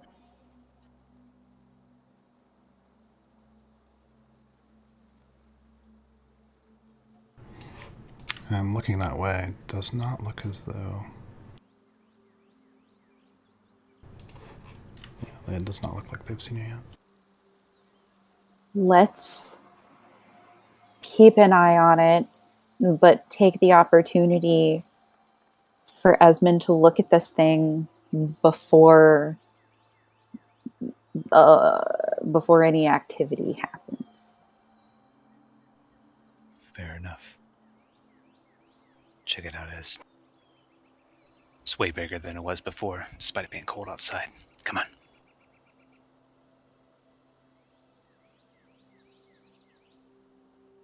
Desmond will quietly walk over, approaching the portal. I'll go with him. Seifert will keep a careful watch on the perimeter, not straying far or anything, but kind of monitoring to keep an eye out to see if we end up getting more company from more directions. All right. Well, as Esmond and Casey move towards the portal, please arrange your figures in the place that you'll be, kind of as that's going on. Go ahead, Ava. Ava, in prepping, sort of moves towards. I'll move my character towards the center, around other people. She slips a helmet that I think sort of dangles from the back part of her back. Her hood has already been off, and so she slips on this helmet that she tethers down to her chin, and then takes the shield from her back and sticks it onto her arm, and then knocks her helmet a couple times and looks around, sort of like flexing her fingers and just sort of looking around, trying not to make too big of head movements, but trying to look casual. But to her friends, she probably seems nervous. That's good. In the west, looking that direction, every now and then you catch a glimpse of Aranakis moving amongst the trees. Then you might lose sight of it and catch it again. At one point, one of you sees an Aranakis looking upward. There's a flutter of a bird through the air. The Aranakis leaps up in the air, 12, 15 feet, snatches it out of the air, twists, lands, starts to shake it at you. And they don't seem to have noticed you yet. I have Zephyrs fly up to 30, 40 feet in the tree line. Zephyrs floats upward, up into the trees.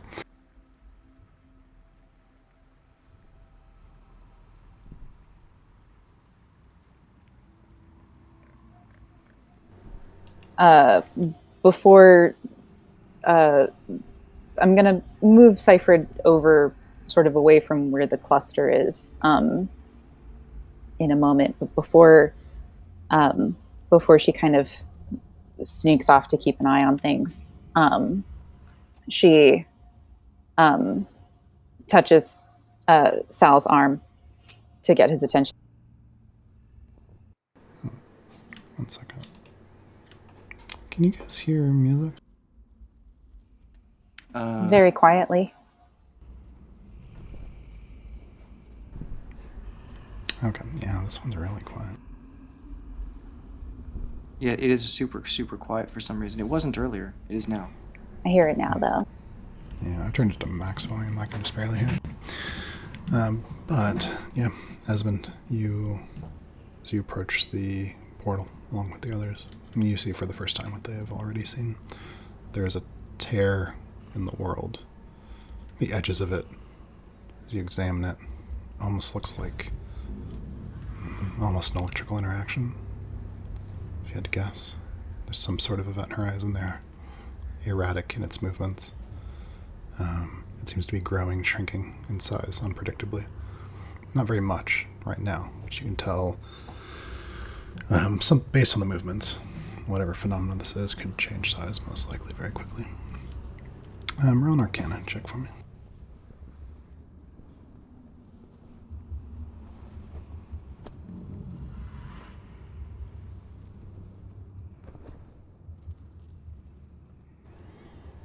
It's a 21 Arcana. Yeah, you have not witnessed a phenomenon like this, but you've read about things like this. This is certainly either an extra dimensional portal or a portal between two locations on your plane of existence. You've read about the way in which people can wander into the forest and end up in the land of the Fae, but this doesn't seem like that. It's also not stable enough to be a teleportation circle. This is some sort of phenomenon that's a result of some sort of magical interaction, if you had to guess. Highly unstable in its structure, but more than likely it'll persist at this location until something disrupts it.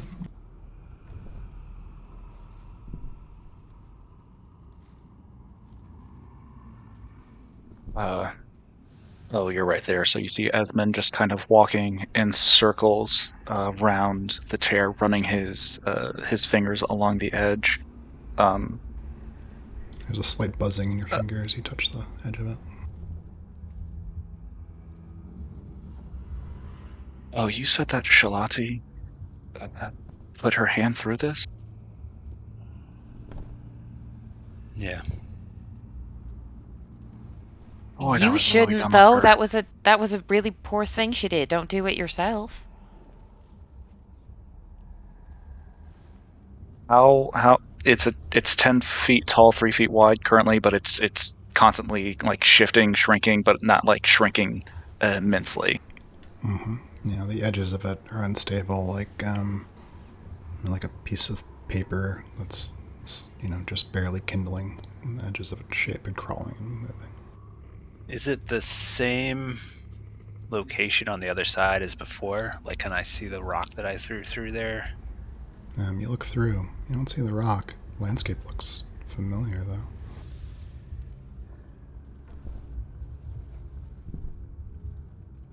You don't want to be in it when it changes size. But you probably could make it through. No, I don't want anyone going in there.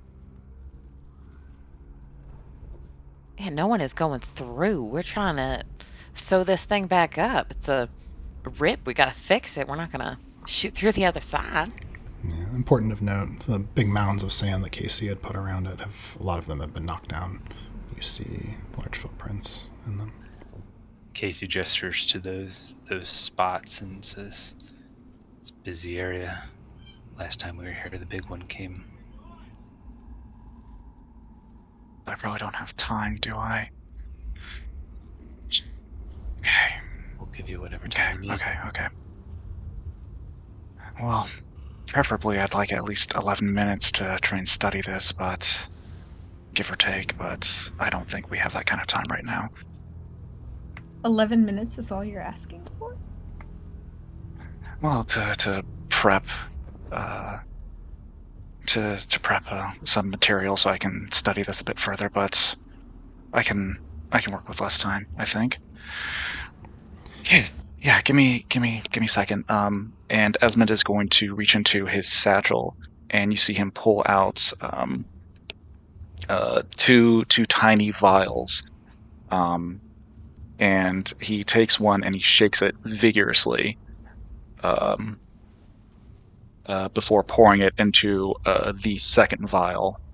And he shakes that one more vigorously for about 10 seconds, and coming to a sudden stop. And then he pulls a cloth from his satchel and pours the liquid onto that cloth and rubs it against the lenses of his glasses and slides those on, and is going to cast Detect Magic on his glasses. All right. Yeah, you see the hues in front of you shift and separate. This is definitely magical in nature, and if you had to evaluating it, it's the Conjuration School of Magic. I think that's the one that deals with portals and such things. Am I able to determine if with detect magic, am I able to determine if it is something that was placed here, summoned here, or if it's something that is naturally occurring, I guess? Yeah, I think you're able to tell by the erratic nature of it that this was not a spell that was cast. This is a magical phenomenon, but does not have the cleanly order that a magical spell or incantation would result in.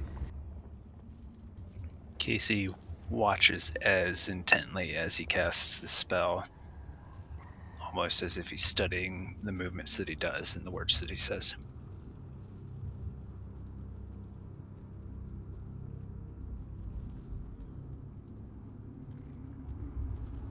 And this isn't. It's a type of portal. It's some sort of conjuration, but it's not. It's not natural, but it's not. It wasn't placed here by somebody, or wasn't summoned. It's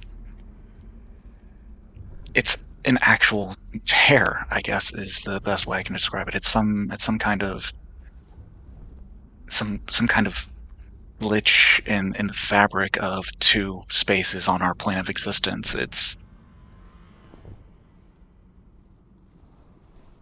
It leads somewhere else that these things, and he just looks around, that these things call home.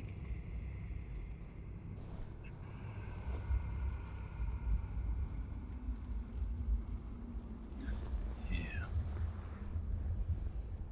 Do you know a way I'm to going close it? to. Ismond is going to slide his hand into it just for a quick moment, and then pull Esmond? out. I'm just curious what it feels like. Like, is there a difference in temperature between where we are and where the other side of the portal is? Which hand do you slide through? My right hand, the one with the prosthetics. You Okay. feel Casey holds a hand up towards Peach when she says that. You begin to slide your hand through, and you feel a tingling and a vibration in the metal and a buzzing through your skin. As your hand begins to pass through, you can feel it's humid, warm on the other side. Then there's a strange sensation begins to build in your hand. Roll for me a charisma saving throw.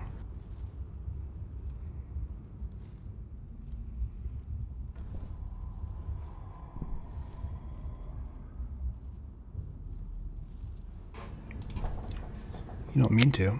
I give him my inspiration.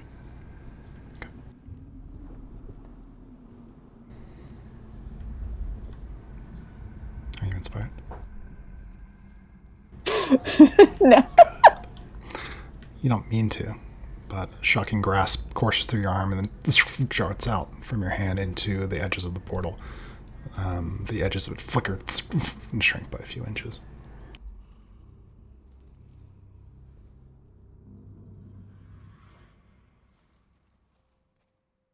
Is you alright?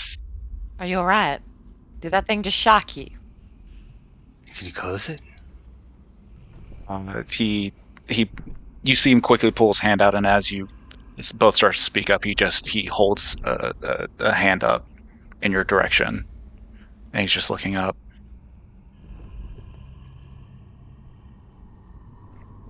Okay. Okay, that's very interesting.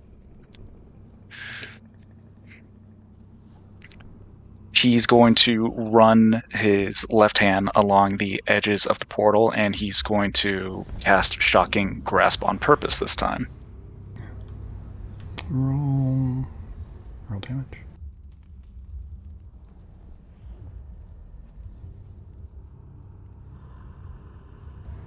Yeah, a flash of blue. It shrinks by about an inch, but then it slowly just recesses back to the size that it was. However, in the west, you hear a honking sound of an Ornakus. I look in that direction now. Can we see him up? You catch a glimpse of a bit of movement in the west. when portal shrinks due to shocking grasp, do I see anything with detect magic activated? Like, does it? What is happening to the portal on an arcane level when shocking grasp is being sent, coursing through it? If you've weakened the structure of it, you catch a bit more of another glimpse of movement in the west. Catch the silhouette of Norinox for a moment. About how far? 70 feet. You hear another honking sound. I pull out my wand and shoot out a bolt of light in that direction. Shoots out about 60 feet and then explodes with a booming sound that can be heard much farther away. Ava shrieks. There's a pop of color flash. Fragments of flaming debris flying in different directions. You hear a squeal, screeching from one of the creatures out there. You catch a glimpse of something dashing through the brush. Not toward you, perpendicular. You hear another two more series of honks, chirps.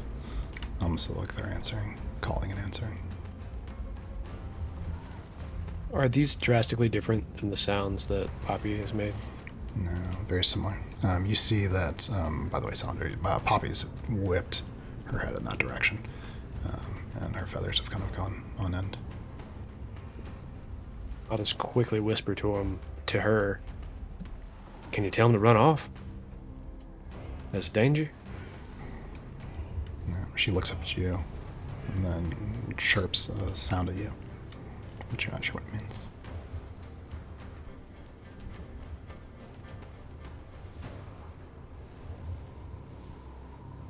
Oh, what's the plan? That was risky. It's gonna get real crowded real fast. I hate to say that it seems like they are flanking us. Okay, give me just another moment, and I'm going to use shocking grasp again. If anything gets as close as the last batch, I'll fire again.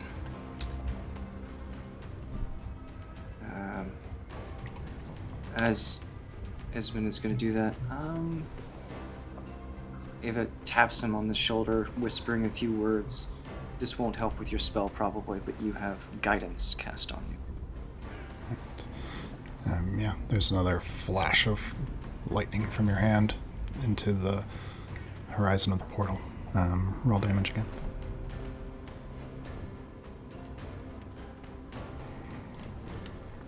Oh, would an inspiration help with this kind of roll? No, not damage. Yeah, more lightning courses along the edge, shrinks an inch, and then recedes back to the normal size.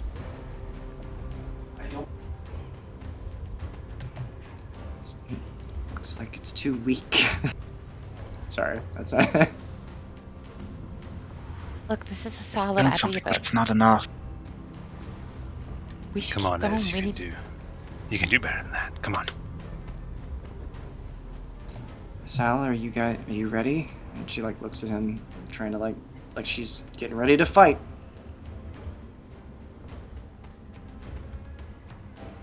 In quick response to that, Sal will make the shield appear on his arm. Wait, before we keep this up, are we wanting? Is the goal to close this thing, or are we wanting to see if we can use this? If you can close it, you can open it. But that's where they're coming from. Yeah. It seems like that's where all of the Aranakis are from. Wait. Cyphered kind of creeps back as there are just tons of Aranakis around. The point is just to learn things. If you've learned everything that you're going to learn right now, that's all that we came here for. The point is to get rid of those things. And if we close where they're coming from, it'll be a lot easier. Yeah, but if we can't close it and we die, nobody learned anything. I agree with Safred. I mean, Ez, you can maybe make something to enhance the shock. We have more information now. We can go back. We can go the rest of the way to the temple, or we can go back and make something that could shock the whole thing closed. We know at least something. The problem is if what you guys said is It is accurate. This thing has grown nearly 7 feet in the course of one night. If this thing grows any larger, who knows what else could fit through? I don't know if we can leave this open. Casey turns to Poppy. No offense.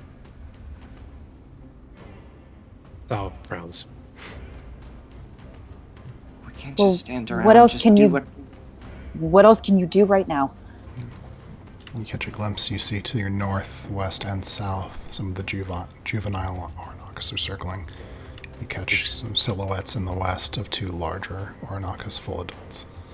Is it lightning? Do we need lightning to close it as?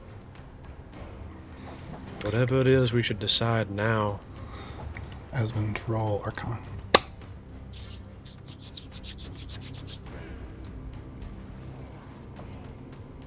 You have guidance. I do have guidance. Just a D4. Yeah, was that D?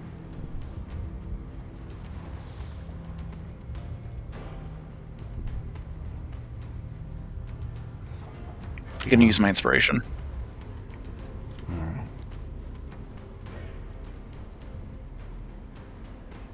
Natural 20. Yeah, you figured it out. 3 tries was enough. The shocking grasp magic is not strong enough, but lightning definitely has an effect. Maybe something stronger. Do you say this?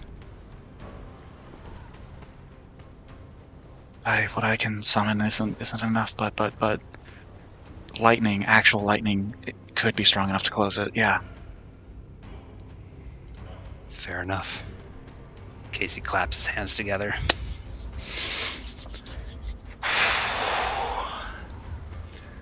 And starts to motion and says a few things in...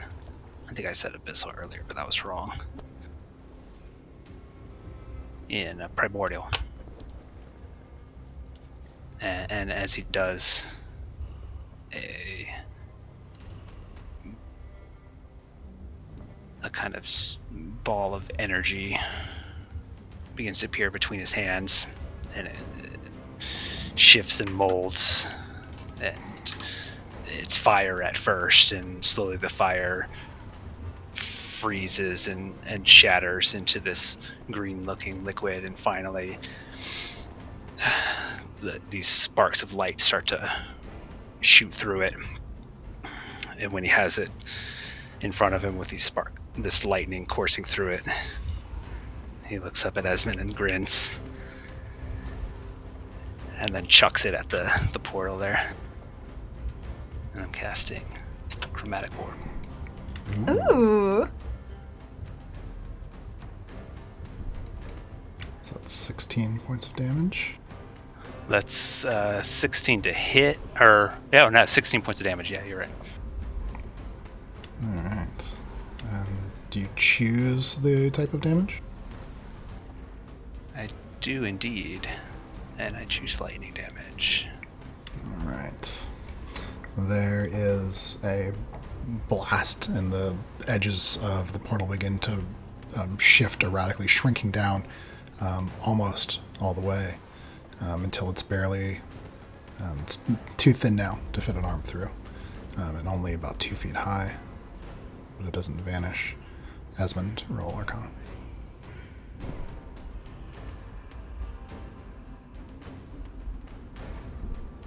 It's a dirty 20. Yeah, as you see Casey's lightning hit, you see it shrink down, but not all the way. You realize really distinctly. 20 points of damage in a single blow will destroy the portal. Lightning damage, you know, will work.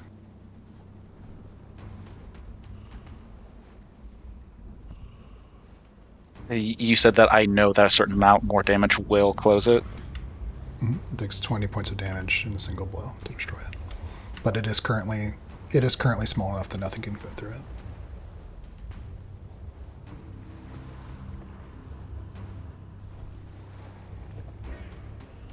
God damn it, Chris, that's really frustrating. I can't do 20 points of damage in one blow. Ava says, what if you do it together?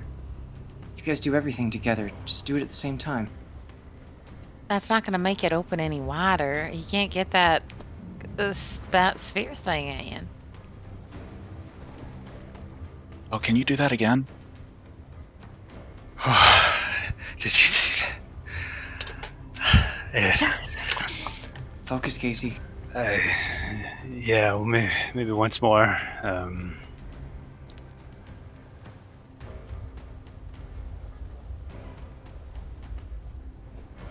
Seyfried will take one of the torches off of her pack, and as she twirls it, it like darkens almost to black and grows spines on it. And she casts Shillelagh. As she does that, Ava turns and makes a few gestures, and a blast of two different golden bolts streak out like starlight towards two of the creatures that she's seen in to the west and to the northwest of her, the big ones. All right, first offensive action. So Ava will have the initiative for making the move. Roll what you're doing, and then everyone roll initiative.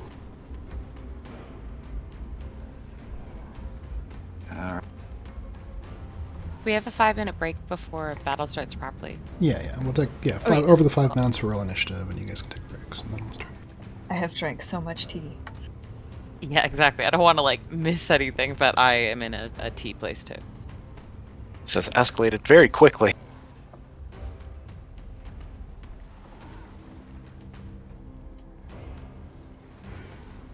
My first initiative roll, but I didn't select my little dude, is a much better Same. initiative. Same, I did that too. Can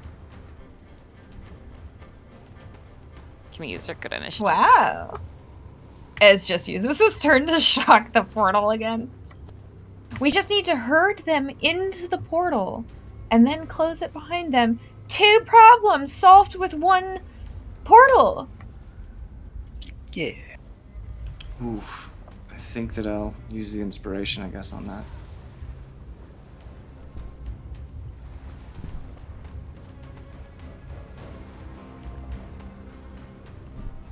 Okay.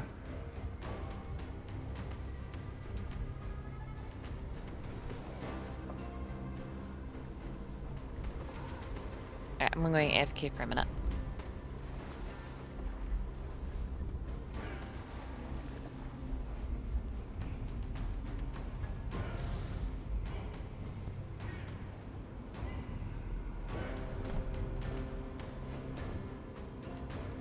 Oh, the music isn't working for me anymore. Chris, do straight attribute rolls count as ability checks?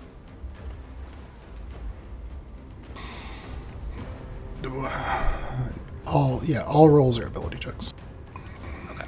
Well, not all rolls. I mean, your attributes are abilities. Okay, cool. Chris, it looks like I didn't have my token selected.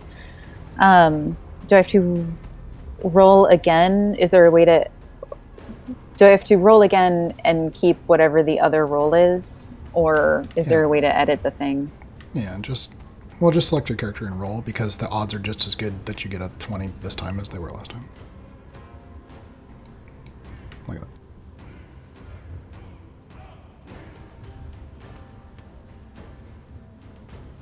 Yeah, but my 26 though.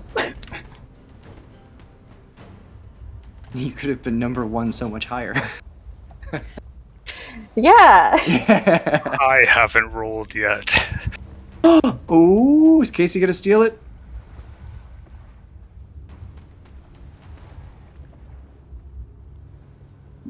Is Casey going to steal it in order to hold his action to time it with someone else? Oh wait, I wasn't selected. Oh, that's not.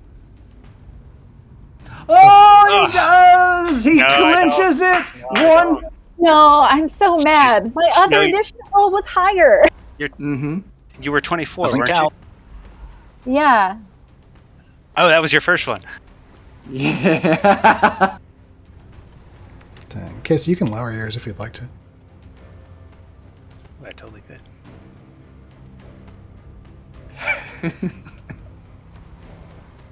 I'm sour. Oh no. There's a Not little, at you. That was a fluke. It was. It really was. I totally forgot to select my guy. so there is a little arrow in the lower right-hand corner of the turn order the tracker for me, and I don't know what it does. Oh, it's the next turn. Never mind. Chris, it doesn't matter now, but it looks like my initiative might actually be a little goofed. It should be 1.14, but it looks like it rolled it with a 2.14 in the chat. It's not something to worry about now, but I don't know if that's something that we want to fix. Yeah, I don't know why that happened. Yeah, we can take a look at it.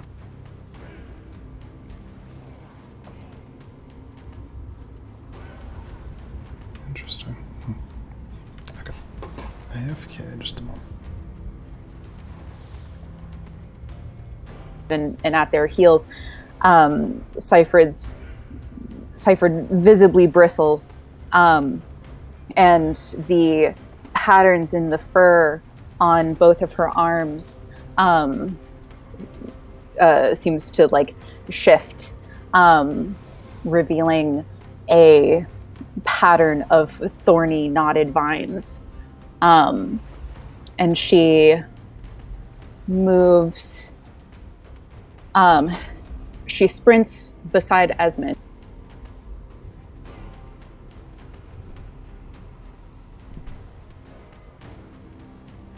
And then with her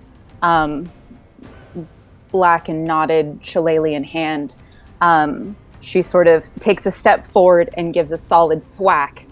And a thorny, angular black tendril whips out to hit the Aranakis that attacked Peach.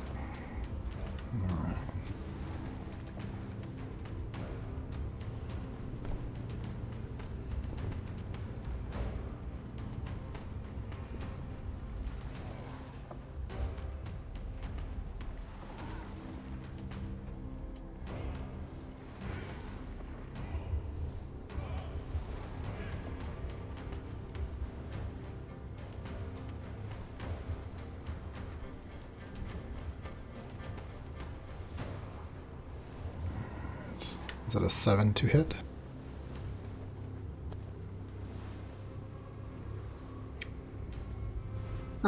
Yes, but can I use my inspiration on an attack roll? Mm-hmm. Yeah, you can.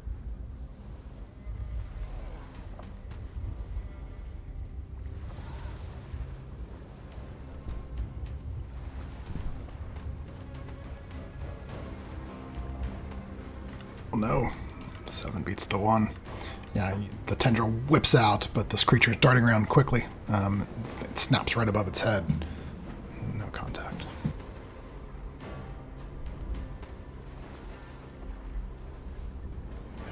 Anything else on your turn? No, that's it for this turn. All right, Doc, then Peach. For the large Aranakis to the north, she sort of concentrates and then makes a few gestures with her hands.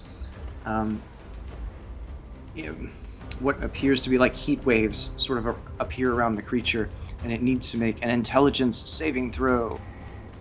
All right. DC 14.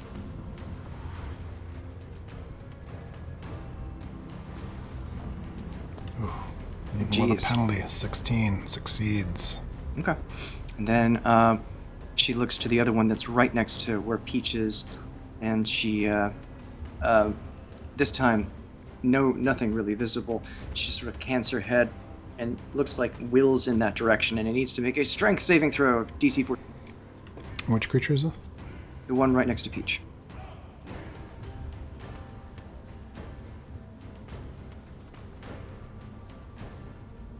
Alright, and is pushed, I guess, up north, 5. Perfect. Alright, something unseen shoves the creature back. And then, if it's gonna move, down, just over 1. And she's going to do a little bit of movement, and that's the end of her turn. All right, Peach, you're up. Esmond will be the next player. Right, Ava's actions changed my idea, but also saved Peach. So thank you, Ava. So I just need a moment. Yeah, the creature staggers and the shove makes it roll, and it flips and whips its tail around and gets it back up to its feet, snapping and chirping. I think Peach would honestly try to whack the thing with the sling. She has the sling and the skipping stone, and she's a good shot. And so as it's stepping away from her, as it's stumbling on the ground, she kind of pulls the sling out, wraps around her wrist, and just whips Emov's skipping stone at the juvenile Aranakis nearby. Nice.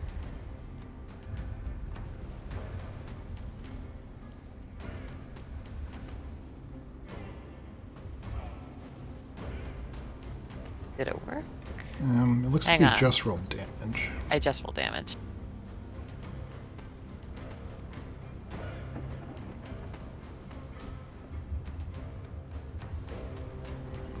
If it's not already... Oh, okay. There we go.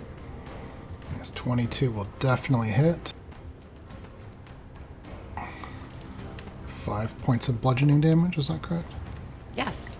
Yeah. The skipping stone hits the creature in the head, bounces off, and it stumbles, shaking its head. That definitely hurt. Anything else? Can I retrieve my skipping stone?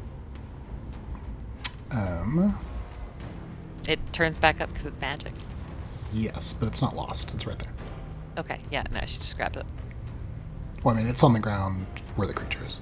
Oh, then she leaves it. Okay. Thank you.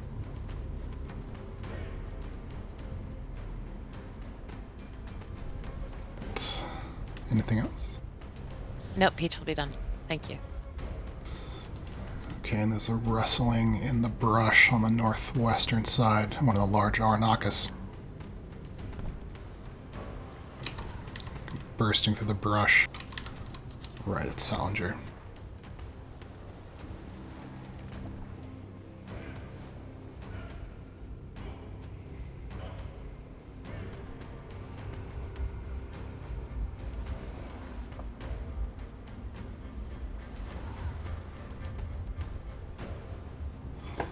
Leaps at you with a biting attack as a 9 hit your armor class. No. Yeah, you see its teeth scraping against the outside of your shield. No effect. Esmond.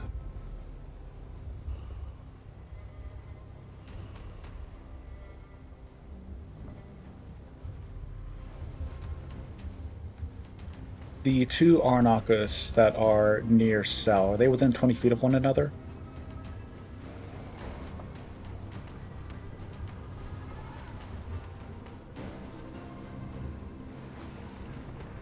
No.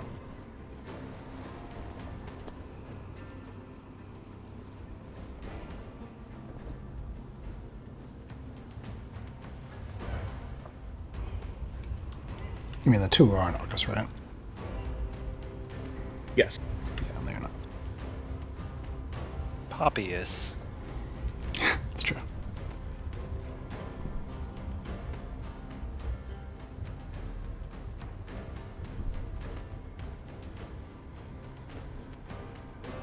Yeah, so the Arnakas that just popped out and attacked Salinger, Esmond is going to reach into his satchel and pull out another small vial, and he's going to shake it vigorously and count under his breath. 1, 2, 3, and throw the vial as hard as he can to splash on, or to crack on the Aranakis, and I'm going to need a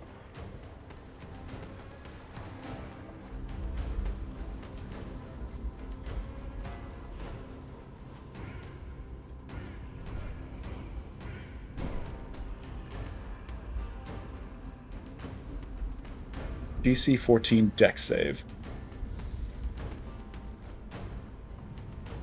It was a failure.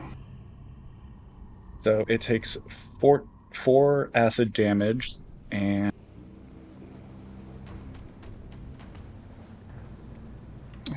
You're targeting the one on Salinger, right?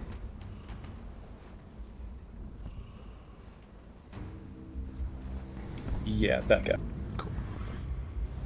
And that's it. Takes 4 acid damage, and that is Esmond's turn.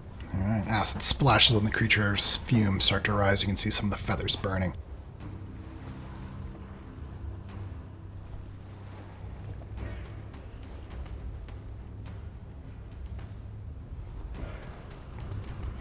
Casey, from your south, there's a rustling. Arnox, juvenile one's running straight at you. Leaps. Teeth out. I have to get the page for the juvenile.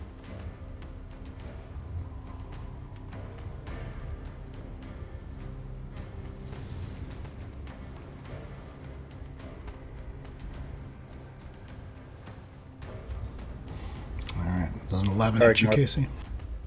It does not. Alright, yeah, it leaps at you, there's a snap of teeth in the air. But you managed to get out of the way.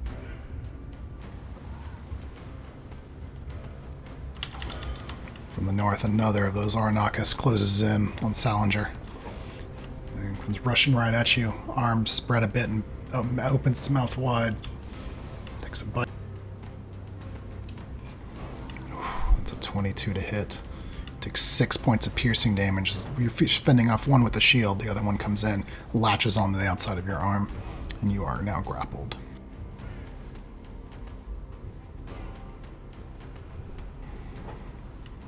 Alright. Poppy immediately hisses, and then comes weaving in between your legs, leaps at the one that's attacking you, jumping up onto its side.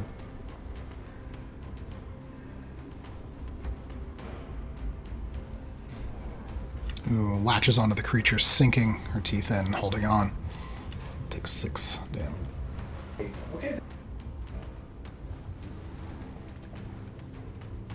I just realized what a baby Poppy is in relative size. Oh my gosh.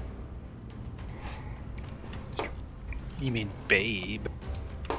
Salinger. Coming to Sal's rescue. So I've got a whole dinosaur on my quarterstaff arm. Can I use that arm? Yeah, you're just grappled. You're not restrained. Okay, so it's like I can still swing down on it like this, basically. Yeah. Cool. So holding the shield out against the other one's attacks, so I was going to wrench his arm with dinosaur teeth digging into it and try his best to beat this thing off of his arm. With my bonus action, I'm going to go into a rage. Do you look any different when you rage? Yeah, whenever he rages, 1 or 2 curls pops up out of his hair, and his eyes go kind of a lighter pale gray color.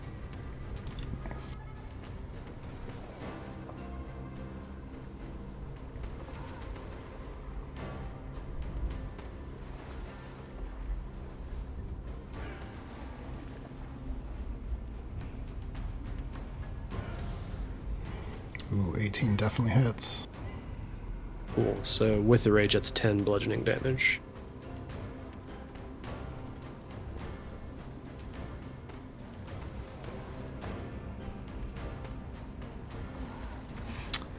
Right on the dot. Salinger, tell me a story. Okay.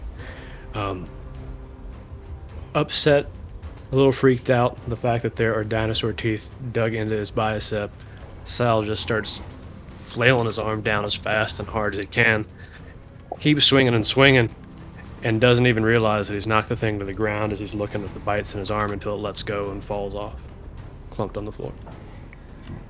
A large adult Arnakis goes to the ground.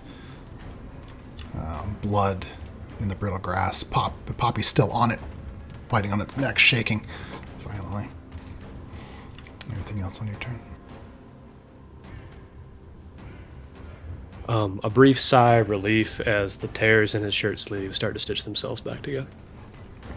All right. Zephyrus.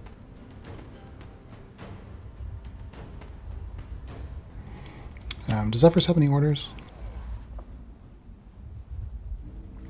I was going to give an order on this turn, if that works?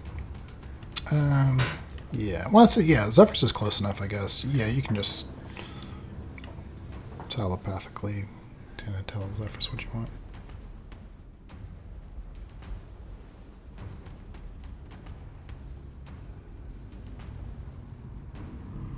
He's like 40 feet up in the air, though, and like 20. I'm just going to order him to uh, fly above, fly in the space between O and I, and hover at about 30 feet. And that's going to be his turn. All right. An Arnakis aglow comes rushing in straight towards Casey. Full adult, snapping teeth.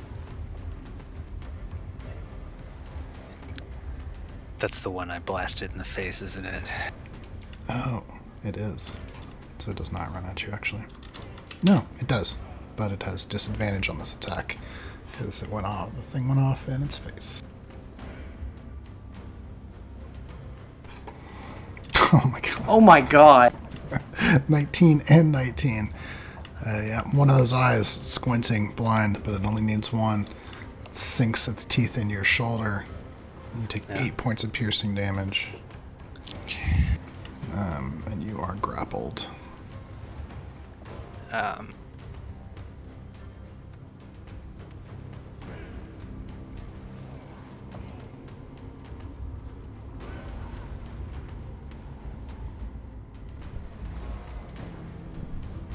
Quick question. Mm-hmm. Because that'll affect my response. Does casting a spell,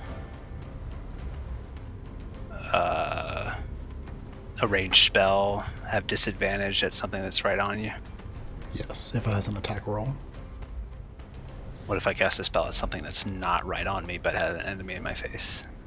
Or I'm grappled? Yeah, the thing being close to you is what creates the disadvantage. The target's irrelevant. But this one would have regular because it was hit with a guiding bolt. So it's glowing. Depending who he attacks. Oh, sorry. The one that's biting you was glowing. Yeah, the one that is latched onto you is glowing. And the next attack against it will have advantage.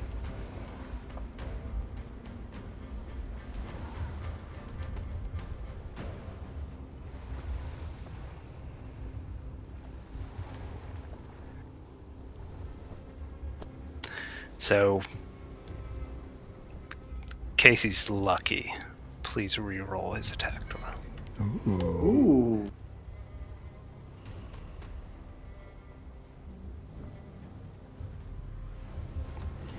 Yeah. Oh. Yeah. So,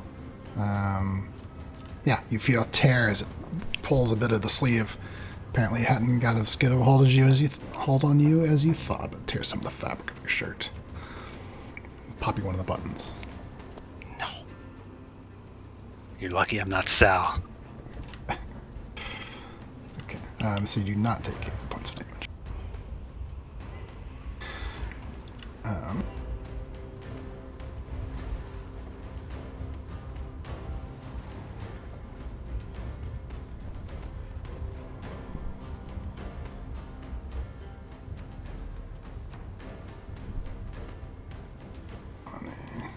Seifert, you hear some rustling in the brush, and from the south, east, or juvenile Oranakus comes leaping right at you.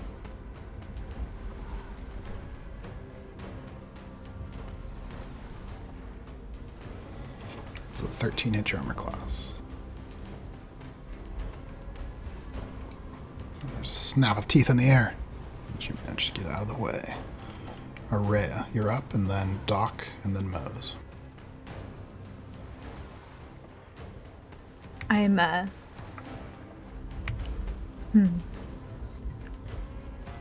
am happy where I'm standing. She calls inwardly from herself, and a faint light glows around her, and she casts Bless on Casey and Sal and Sal's Poppy. All right. Salinger, Poppy, Casey are blessed. Additional D4 to attacks and saving throws. And then, yeah, I'm happy where I'm standing. And then I don't have a viable bonus action. All right. Doc, you're up, then Mose. Okay. She's going to do the inverse of that, and I'm going to have the 2 large Arnakis and the one that is south of Casey, those 3 to make a charisma saving throw. She begins to weave a spell. Can you ping which one's best? Sure. All right. And said charisma saving throw?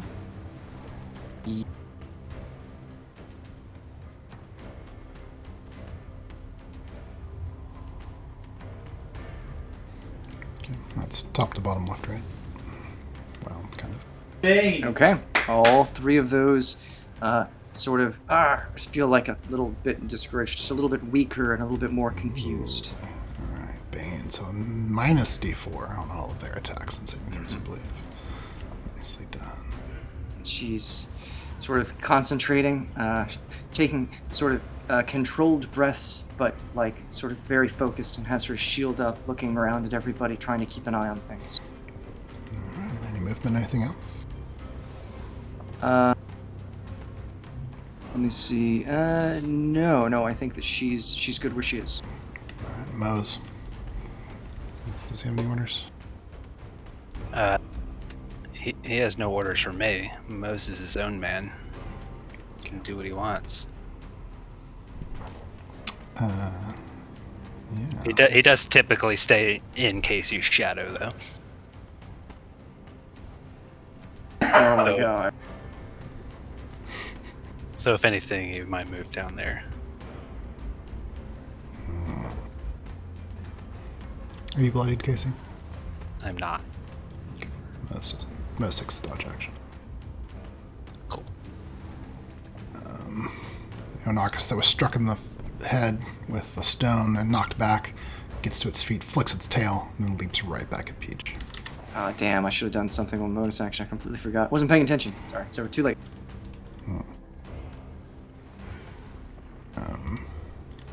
As long as it doesn't affect the creature that's going right now, you can still do it if you want to.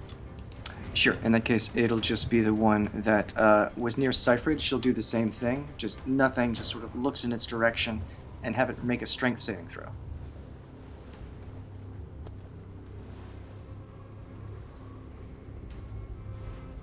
Oh, succeeds, nothing happens, no one knows anything happened. Sorry. Okay. Failed in secrecy.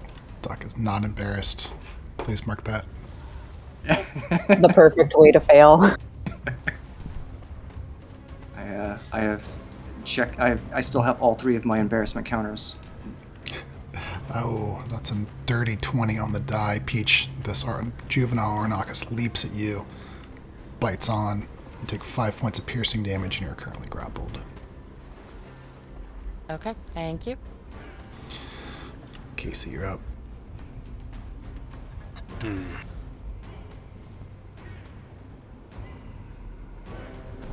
Yeah, this adult creature runs up and grabs onto Casey's shoulder and shakes him back and forth a bit, and he twists sharply and pulls out, kind of loosening the shoulder strap of his studded leather armor. And he shakes it off and says, "Perhaps you didn't hear me." And when he says this, the wind starts to whip around him, and he lifts up into the air and flies back to here, which does not provoke an opportunity attack. I'll tell you why in a moment. All right. He said, "But kindly, fuck off." And when he does this, he moves his hands, and the same sort of ball that he formed earlier to shoot at the portal starts to form in his hand, and it goes through the same motions: fire and ice, and this green dripping acid and lightning, but it doesn't pick any one. It just keeps rotating through all of them, and then he just throws it at this creature that just grabbed him by the shoulder. He's casting Chaos Bolt. with advantage, I do believe. Yes, indeed.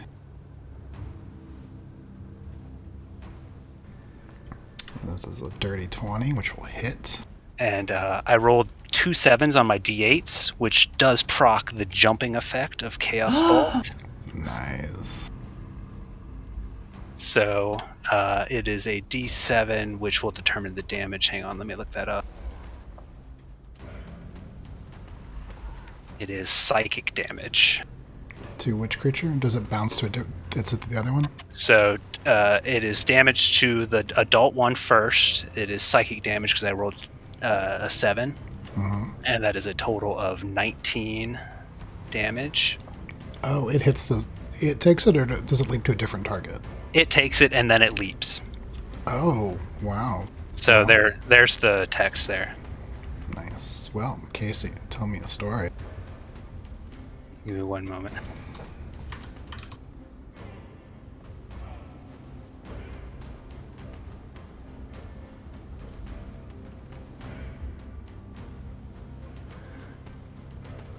So he is about 6 or so feet in the air, kind of floated back with the wind just whipping around him. The leaves and grass are blowing, very chaotic and almost tornado-like. And this ball of energy, he just shoots it out directly at this creature, and it doesn't focus on any of these elements that you've seen before. It's different, more amorphous, and it hits this creature and kind of just sinks into its head and turns it dark black as the creature just seizes up and falls to the ground. And as the creature twitches there, the energy from that blast jumps out of that creature and into... Hang on, let me choose here.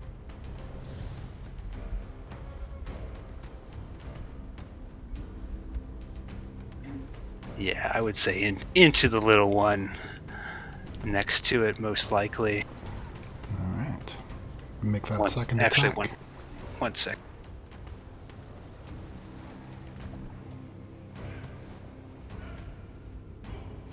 Now let's go into the adult. There. Yeah. All right. Make that attack. All right.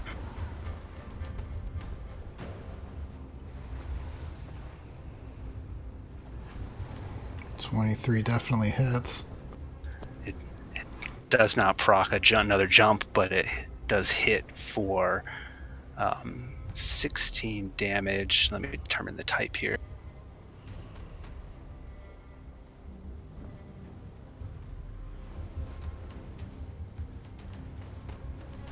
Yeah, it's going to be psychic damage again. All right. Please tell me a story. Yeah, this black energy jumps out of that creature and into the other one, and the same thing. It kind of seizes up and stops moving as its head darkens, and then it just falls to the ground limp and twitches there as the energy dissipates out of it.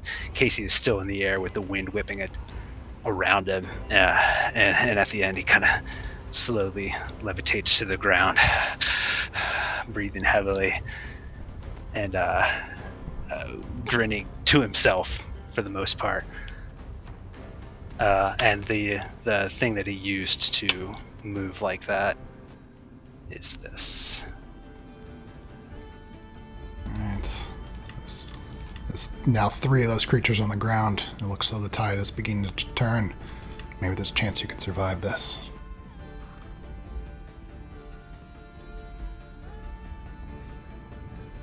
Nice. That's my turn. Cyphered, you're up. As the small Aranakis leaps out at her, it catches Cypher by surprise, and she gasps while taking an instinctual step backwards into Esmond, and then gains her wits about her and will do another forceful attack with her shillelagh.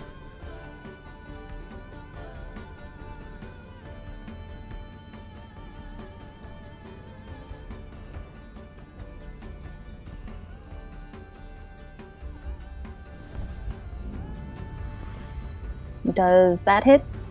Oh, 11 just barely misses. It ducks its head, leaps to the side. Did you get blessed? No. She takes a breath and kind of bounces on her feet, and she will use a point of Vim for Furry. Nice.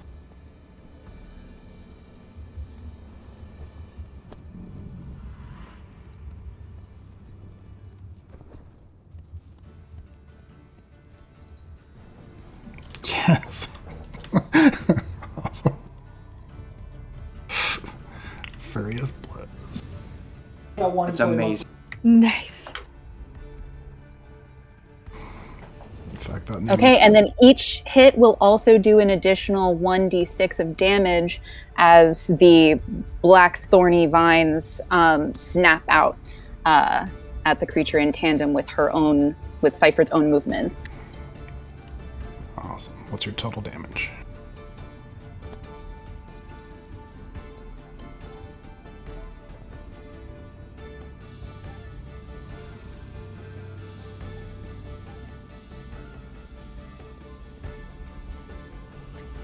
$16, I think.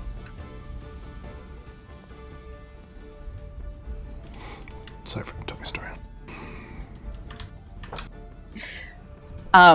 Panicked at first, she shakes it off, and as black thorny branch after black thorny branch whips out at the creature, the final forceful kick of her unarmed attack sends it reeling backwards, limp and lifeless. Nicely done. Anything else on your turn?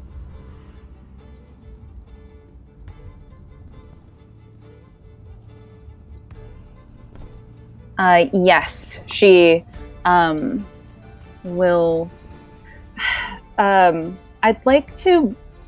would like to position myself where the hummingbird happens to be, but the hummingbird is 30 feet in the air. That's fine.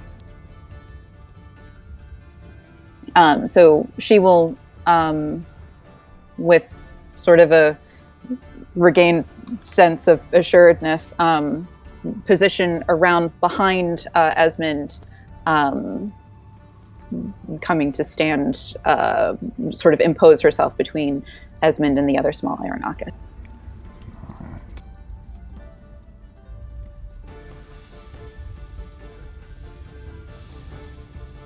And that is my turn. Doc, you're up. All right. So Doc runs right behind where Esmond is, and then starts to, with her incantation, verbalizing it. The heat waves once again form up, but this time on the small Arnakis. He'll need to make a strength, DC 14 strength saving throw. Oh, 30-20.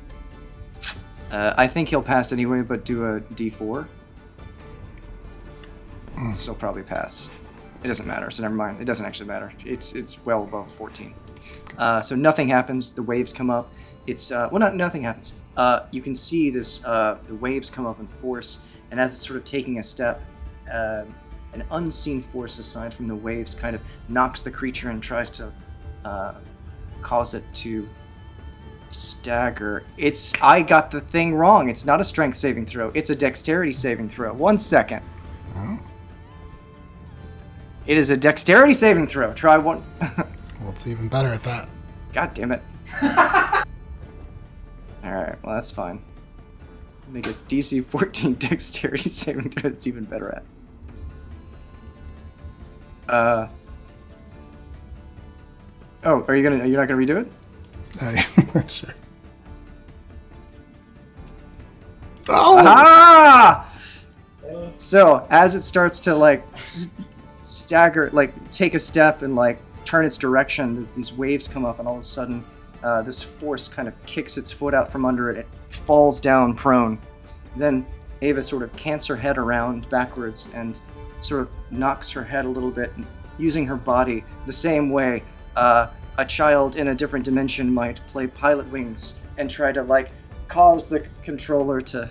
Anyway, and she pulls Peach back to try to disengage her from the grapple. So Peach would be pulled, if she's willing, 5 feet back towards Ava. You won't be able to disengage her from the grapple with that. Okay. Could I push the creature? Or would that be the same thing? I just tell me if it doesn't do anything. It would be the same issue. Okay. Yeah, you won't be able to break a grapple with it. Ah, damn. Okay. Yeah. Okay. In that case, in that case, I'm gonna do something else. She runs over here. She's gonna drag the prone creature. Try to drag the prone creature back towards Casey. All right. 5 feet. So that one I think is strength. Let me just make sure.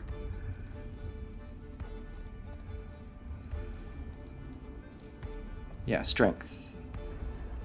Failure. All right, it's pulled 5 feet, and then that's the end of her turn. All right. Peach Pine, you're up. All right, I have an idea. It's not wild or anything, but just let me know if there's anything that I'm describing that is impossible. I've never played a rogue before. So as as the Aranakis is grabbing onto Peach's arm, she can feel it tearing into her flesh beneath the sleeve of her tunic, beneath the layer of leather armor, and as she's twisting away from it, she's panicking, she's pulling at her skirts, and she finds in her pocket, tied with a loop of ribbon to the inside so it won't fall out, a pair of shears, and she kind of pulls them out of her own pocket. She pulls her arm toward herself, the one with the Aranakis attached, and she's going to try to go up in through the jaw underneath it. Well, half your movement used to draw your shears and then make an attack roll. Yep. Oh, and can this be a sneak attack? How does that work? You do not currently qualify for sneak attack unless you have something else that gives it to you. No, it's fine. It has me grabbed, so makes sense.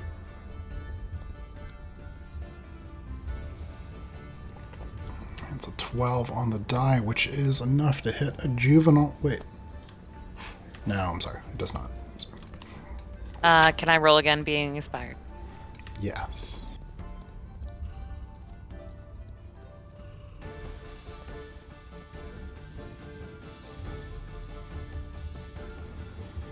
Ooh, 19 definitely hits. Is that 7 points of piercing damage?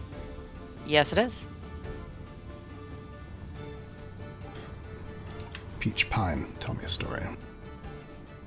So as Peach, imagine she's hearing, these things screaming and growling, and she hears Ava behind her casting spells, but they seem not to be working the way that she wants, at least not the one coming toward Peach. And as Peach just reaches into her own pocket, she's looking for anything that she might have. She grabs the shears, wrenches the Aranakis toward her, and in pulling down the creature's head, she shoves upward through the jaw and up into the skull with her enchanted silver shears. Nicely done. Creature squeaks, blood splatters out. You've slain it. It's dead. Husband. Oh, do you have anything else in your turn? Sorry. No, Peach just kind of shoves the thing to the ground and just it tries to clean herself off. Nice. Husband, you're up.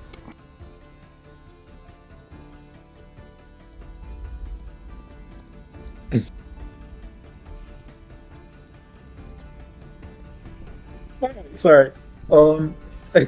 Esmond is going to run south around the portal, pulling out another small vial from his satchel, shaking it aggressively, and he's going to throw it at the prone Aranakis. And he's casting Acid Splash again. Nice. Is that a saving throw? Yeah, DC 14 balls. DC 14 Dex save. Me, dude. Failure. A failure. 2 on the die. Wait, plus- it's prone though. That it doesn't have disadvantage on saves. Does it roll natural 1? No, I don't think it does. That's been so gentle.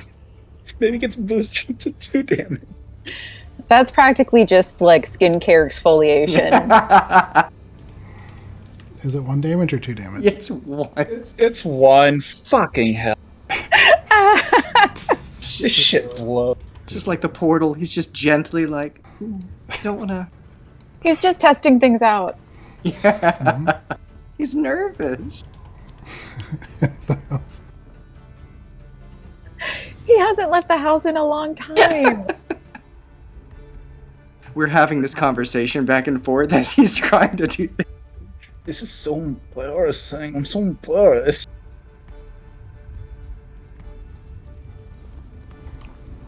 Anything else on your turn? No, that's it. Okay. The juvenile Ornacus uses half its movement, get up to its feet, shakes its tail, and fans its feathers out. It is going to use bonus action to take the disengage action. It is going to turn, backing up a few steps, fear in its eyes. It runs.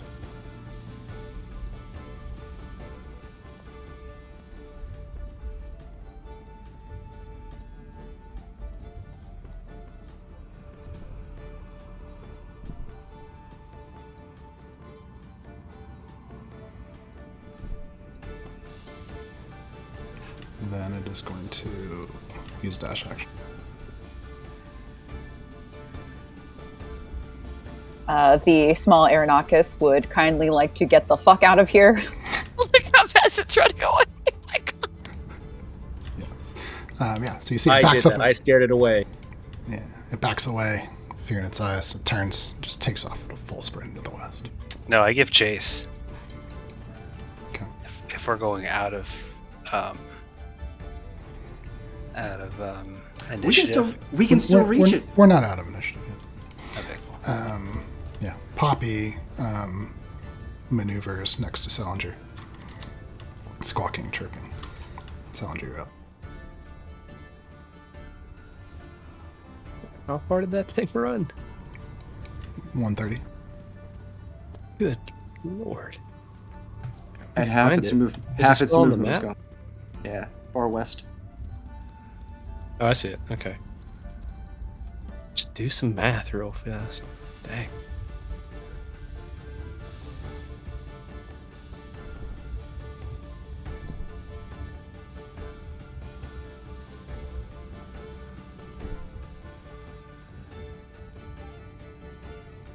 Okay. Okay. Sal wipes his eyes. They go back to normal color, then he slicks his hair back down, and the air around him just vibrates a little, looking like air pressure. And he's using Zephyr Strike, which increases his speed by 30 feet, and he's going to dash to catch that thing. Ooh. What's the total? 120. I can't attack, but it increases my walking or movement speed by 30 feet for the rest of the turn. If I were able to attack, I'd do extra damage, but I figure go to 60, then dash 120, right? Oh, you're so close. You can get with him like 10 feet. Yeah, so I'm just like right there bearing down on it. But it's fine. Alright, you see Salinger faster than you would expect. Zephyrus floats around. Floats down. Licks Aston's cheek. Hooray, here. And the creatures fled to the west, and Salinger gave chase.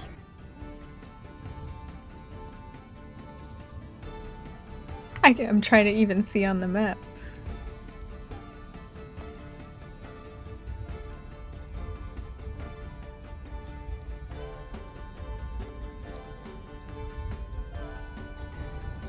Next will be Doc, then Casey.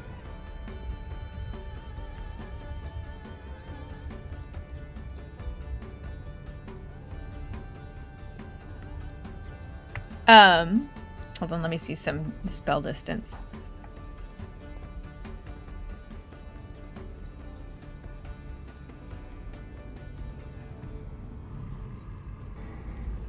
Your current distance from the creature is 128 feet, but you haven't moved yet.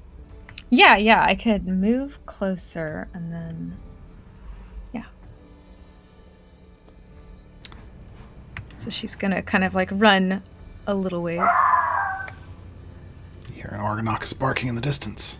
No, that was Araya making that noise. She's got the scent. So she runs just to the edge of where some of the trees and the forest are, and calls forth like a light from within her. And this is not going to go super great because oh, it is a ranged spell attack. Oh, okay, let's find out. And she casts Guiding Bolt at the fleeing creature. Ooh.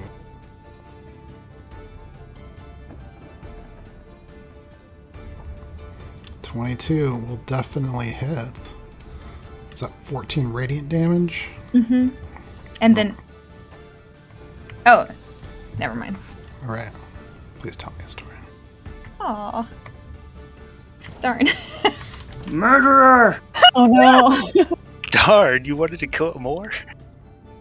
No, I just wanted it to stop. It'll never move again. Araya, Yeah. I could have cast sleep on the thing. Why'd you have to kill it? Right, know, tell us right? tell us the story. So she comes just past the trees away from her group, knowing that if this one flees, it's going to call the one that can probably shake the ground. She knows how important it is to get to the temple, and so she asks for the maiden's guidance, and from within her, the radiant light of her faith strikes out further, speeding past Casey as past Sal as he runs to chase down the small, scared Arnakis and strikes it so hard it loses its footing and falls to the ground before him.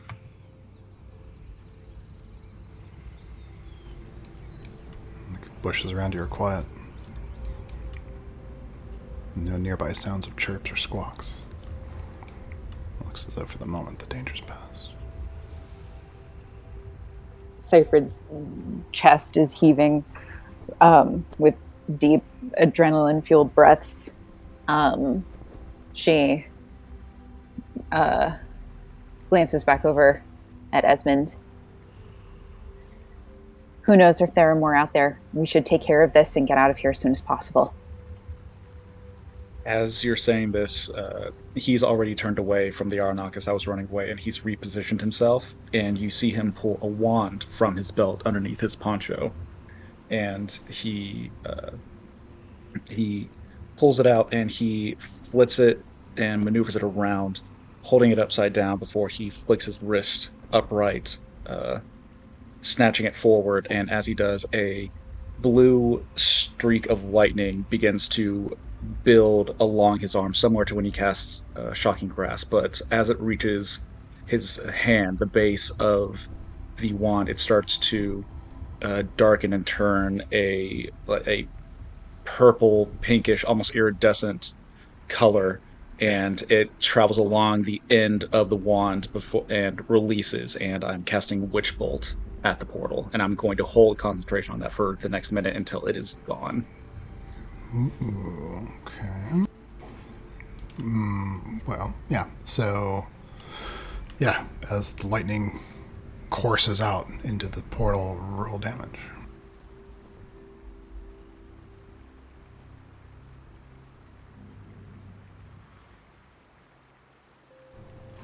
Yeah, you can see the lightning pouring into it, the event horizons shuddering, twisting, but it doesn't close. Even the witch bolt isn't strong enough. Casey, in the moments after the battle, just lets out a howl. Seeing all the Arnakis like taken care of, he just lets out a howl into the air, and then hears the lightning behind him, and turns back to Esmond and sees him doing that, and he snaps his fingers and says primordial under his breath, and I'm going to cast firebolt on the portal as well. Alright, roll damage.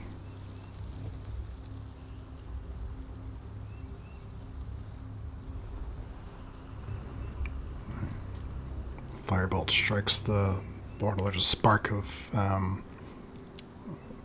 shower of sparks in the event horizon. The portal ripples.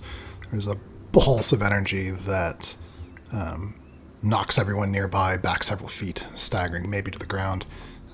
Esmond, your spell is ended. The portal grows by a few feet. Casey, what are you doing? Oh, I thought we were closing the portal. You said the spell ended, Chris? Yeah, your witch bolt was interrupted. Everyone was knocked back several feet.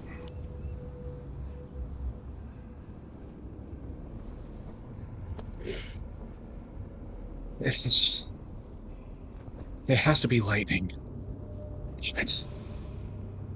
I can do that maybe one more time, but I can't do it by myself. I need more power from somebody. Anybody else that can. Esmond, roll Arcana.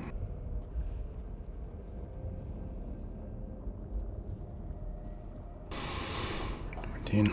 Yeah, something about Casey's spell and your spell interrupted, canceled each other out. You're not sure exactly why. Fire is all I have left. Sorry, friend. It's fine. I don't know if two spells can close it. I think it just has to be the one. I mean, how much do you need? I've got a few encouraging words. I don't know if words are going to be enough to close this.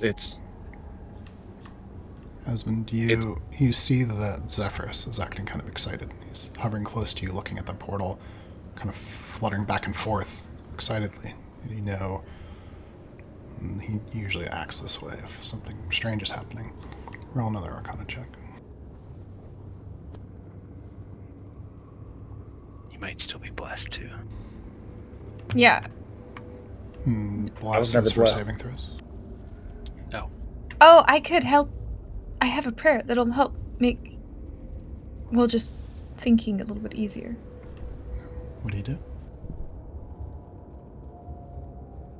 I'm going to cast guidance and releasing the bless that's on everyone around. She mumbles a small prayer with her hand on Esmond's shoulder.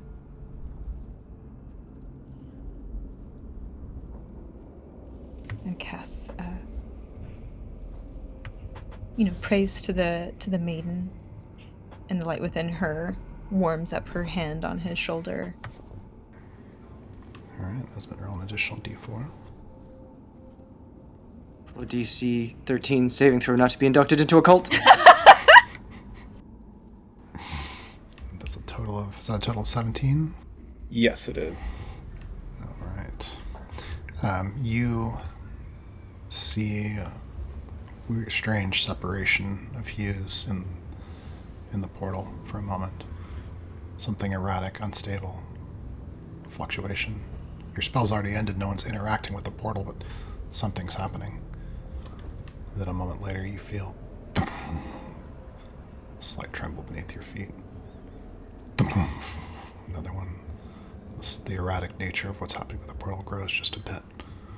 It's very subtle. You just barely can see it, Esmond. Everyone feels the impact on the ground. We need to go. We need to go. Something's coming. That would be the big one. No, Are we going? It's coming from the portal, I think. No, it's not coming from the portal. It's coming from the forest. The sound of impact is coming from the forest, but you can see that there's a slight disturbance in the portal that's growing. and it's growing more as the sound gets closer.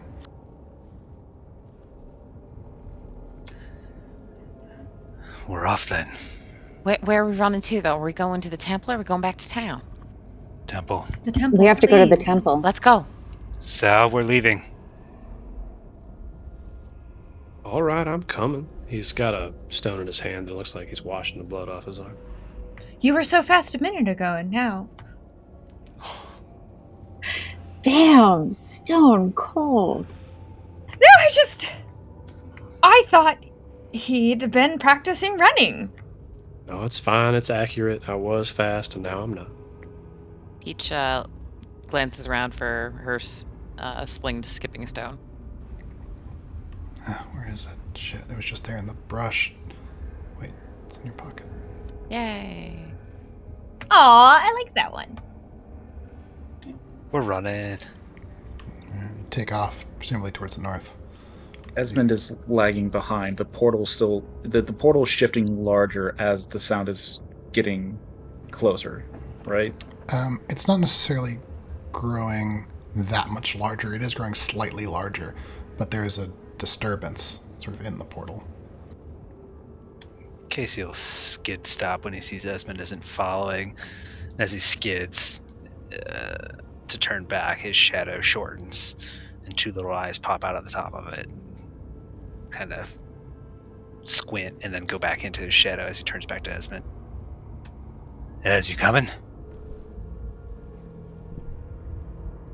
Yeah.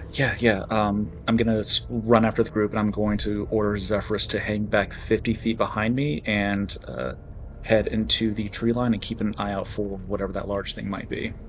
All right.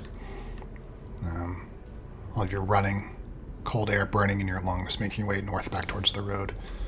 It's been still running. The sound of the impacts on the ground fade. Before too long, Zephyrus comes swooping back to you, hovers next to your shoulder, Esmond. You feel pretty confident you all have made it far enough to where whatever it is, though it's approaching, you've lost it for now.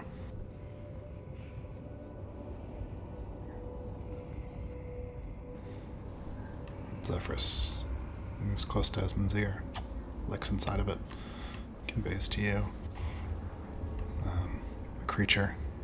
It's like the Ornox, but bigger. At least 20 feet tall. Longer than that.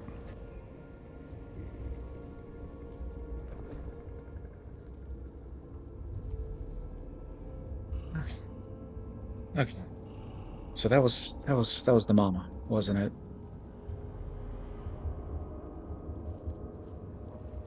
Are you addressing Zephyrus or the rest of us? Everybody. I think it's a different creature altogether. We're talking different species here. Like No, if Zeph these were saw it. It is an Arnakis, but it's at least 20 feet tall. More than that lengthwise. It's massive. I ain't as good at math as you are, Ez, but that thing could jump a whole long way, couldn't it?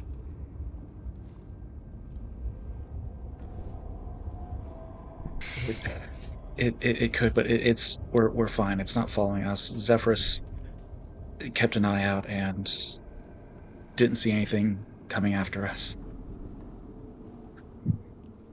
I think it was affecting that tear somehow. It was something was happening to the tear before we ran off, and I don't know entirely if it was a result of the giant Arnakis that was returning, or if there was something on the other end of it that was causing it to fluctuate like it was.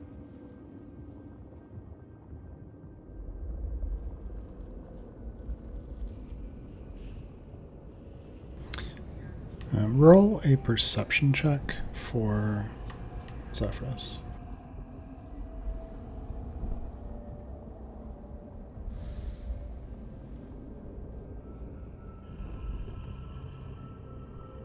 A +3, that's a dirty 20. Okay. Yeah, Zephyrus was able to get good enough of a look and communicate to you, just so that, like, I can convey some, sense of size and things like that.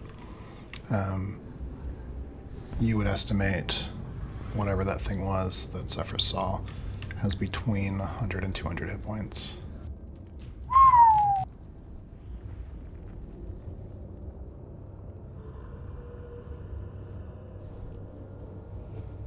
It's almost That's as a much as dragon. backs.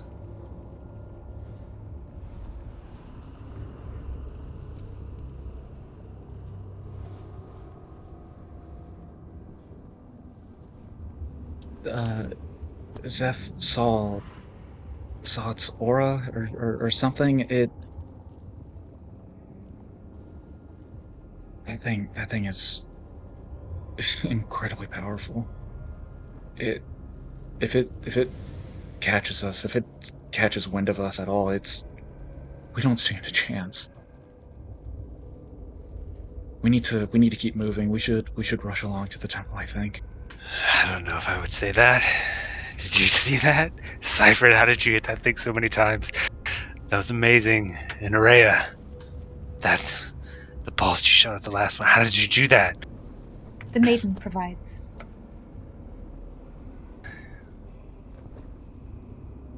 I mean, you have to introduce me. And Doc, I don't know what you were doing, but this creature just... That was the worst compliment of everyone. Araya, Cypher will pull up beside her. How far do you think it is to the way station? I mean, if we make good time, it's only... I usually stop at the way station at like the evening of the first day, and we're doing really well. Okay, so we should rush. We need to, as well as we all did. We need to rush. We need to get away from here as quickly as we can. Well, hang on.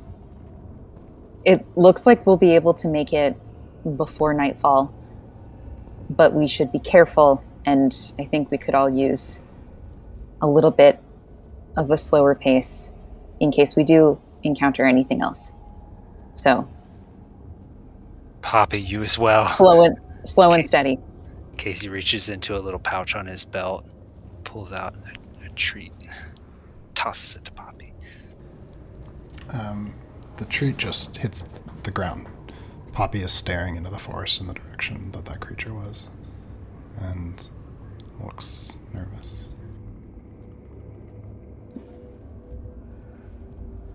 I understand the need for caution, but I also cannot stress the urgency in which we need to leave now. We need to be moving. I'm going. Yes. We're going. Let's go. Poppy snatches up I'm the just treat. saying. I had an uncle die a horrible, tragic death running from the pan into the fire, so to speak. So, with some caution and some haste. Those are my middle names. Let's keep moving. Definitely I don't think caution. We're getting real close to the end, but we'll go just a little tiny bit farther.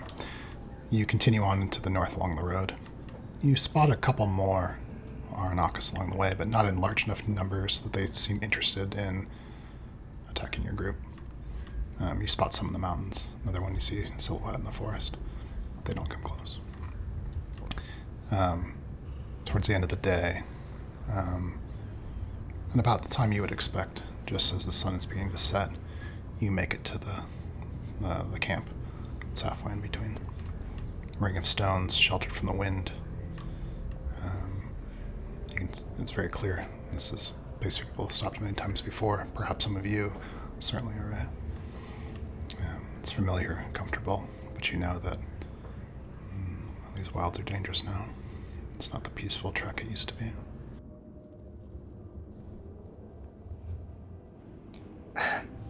Doc's panting. Well, I guess we're here now. She looks over at Sal and Peach. I guess I should look at, if you guys want to just give me a second, I can look at that. She sort of points to their injuries, where they were bitten at, or if they're injured, I assume. She's just going to be tending towards those. Peach greatly appreciate that. These don't look too bad. I think that they should heal up. They should be fine by morning on their own, but like if it's really bad, I guess I can try to just heal it. Oh! Yeah. She almost looks excited. There are two of you. What? Yeah, there are two of us. What are you talking about? Oh my god. Are there how many characters are injured? Is it just two? Four? Oh, okay. Two. I was Two. just raising my hand, too. Sal and Peach are injured.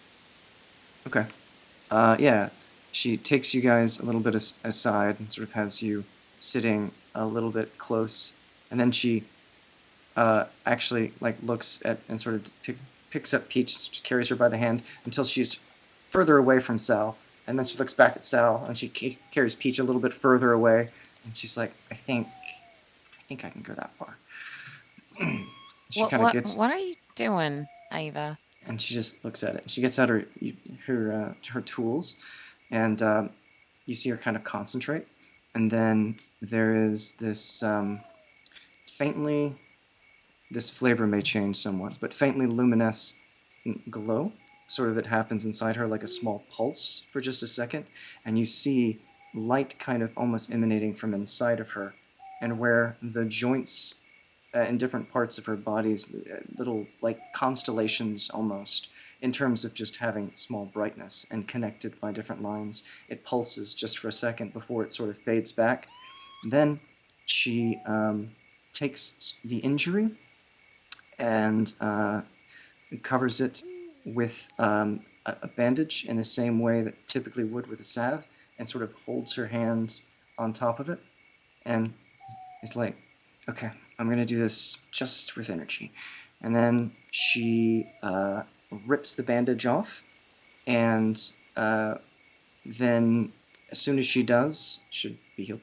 And then there's sort of a slight flare inside of her for a second, and then she sort of casts her hands towards Sal, and the same kind of energy pulses in him. You see the constellation almost inside of him, the energy inside of him sort of pulse for just a second, and then it shrinks back into wherever the wound is.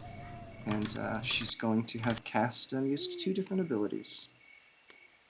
Her starry form, and she cast Cure Wounds on Peach, and then used the channel of the energy to cast another D8 onto Sal. So I'll roll for both of you guys. That's so cool. I like it. Casey pays particularly close attention to Doc as she's doing this. Peach looks down at her wrist where the clothing is still shredded, where the leather has been bitten into, but where her skin has now healed over. And she looks up at Doc and just says, How did you learn this? Careful study. Careful study. Like this is the easiest thing in the world. You learn this from the books? No, kind of, yes, but different books. So she seems proud. She's still almost faintly glowing almost inside, and emanating almost this almost faint light sort of stemming from inside her. Sorry, Peach, you got 8, and Sal, you got 9 healing that you can add back. And she, describes. So, long story short, basically. Well, wait, hang on. Salinger, get over here. Ava's going to tell us how to learn magic. Well, that's a whole thing. But in terms of this, it's, I just studied a lot, and then you use that as a foundation, and then I supplemented that with understanding energy, and so I can use them to complement each other. And sometimes it's mechanical, and sometimes I use more energy, and sometimes it's a mixture of both. And that was the first time I've just tried to do it with energy by itself. And I think, and she looks at the arm, that it worked pretty well. Do you realize how incredible you are? That's amazing. Then that's not just something that anybody can do, just teach themselves from books like that. I've been reading my mom's journal for 6 months, and I feel like I'm learning nothing new. Uh, and you just, good job. You're really, you could have saved all of us, Ava. Thank you. No, yeah, I worked really hard, and I'm just really excited. I feel really, like I said, confident that I can help. So Sal finishes rolling up his sleeve as he has been since the healing occurred, looks down. Looks with his eyes squinted at Ava. Looks down again. Leans his arm towards her. Is that mole where it was before? It looks like it moved about a half inch. maybe there are some kinks that I need to work out. No, you don't need Is to that worry going to about cause problems Salinger. down the line? I need this arm. Salinger, stop teasing her. She's done a perfect job. Your kinks are just where they should be. And up to either one of you, I don't know how you want to do this, but the skin is anywhere from completely healed with no signs of any trauma to having a scar. You decide what it is that you want. We can work that out I'm later. keeping the moved mole then. All right, excellent. No trauma for Peach. Thank you very much. Very prettily done. All right. Thank you for listening. All right, I'm done. All right, I'm going to move us along here, unless anyone has a scene they want to do this night as you guys go to sleep. No, but that was a really cool character moment, Patrick. Thank you for including us in that scene. Yes, that's good. Yeah,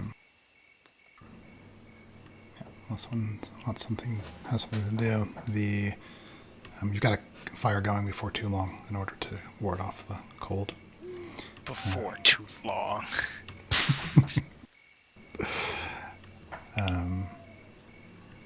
Through the night, Poppy keeps nervous watch, sticking close to Sal, keeping her eyes on the forest. Zephyrus swoops back and forth, passing up into the mountains before sweeping back down, staying close to the fire to warm back up. Certainly some of you keep watch throughout the night. It's a dangerous place. Should you manage to rest? The sun is, of course, up before you want to wake up. The night's only 6 hours long now. After a while, before you would please to, your time to move on, rouse from your slumber. The fire's burned down. Putting out the last coals is easy. Perhaps sometime in the night, somebody on watch spotted another Ornakus, but it didn't come close. Stayed far away. You begin the journey north again. It is several hours into the next day, in the afternoon, when on the road you spot something. Remains. You have a sinking feeling in your stomach that you know what it'll be, but it's not what you think it'll be. It's 2 dead Ornakus on the road. They've been bludgeoned to death.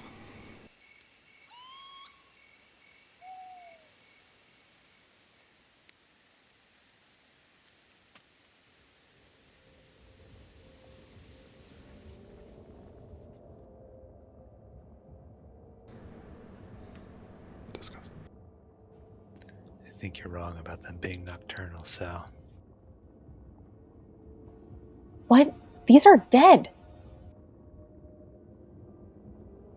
I'll poke one with a stick. How long might they be? Or medicine. Or medicine. I'm gonna go nature. medicine. Yeah. I'll do it too. Could I investigate how long they might be dead? Yeah, you can roll that. Ugh. I'll give you different information. Ugh. I mean, this is pretty canon, though. Can I investigate kind of the immediate area to see if there's like signs of what happened, like boot tracks or something of that nature. Mm-hmm. Yeah, roll survival.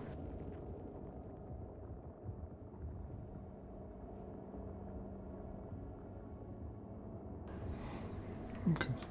Sorry for looking around. You don't see anything distinct and recent. You can see that there's fresh, like, bits of winter grass here and there. No distinct tracks. It's almost certainly whatever did this. It's rained since then. Maybe some time has passed. Araya, it's easy for you to tell. This is probably at least several days, maybe a few weeks. Ava, you're able to tell, based on these bugs, it's been between, it's been between 20 and 30 days since this happened.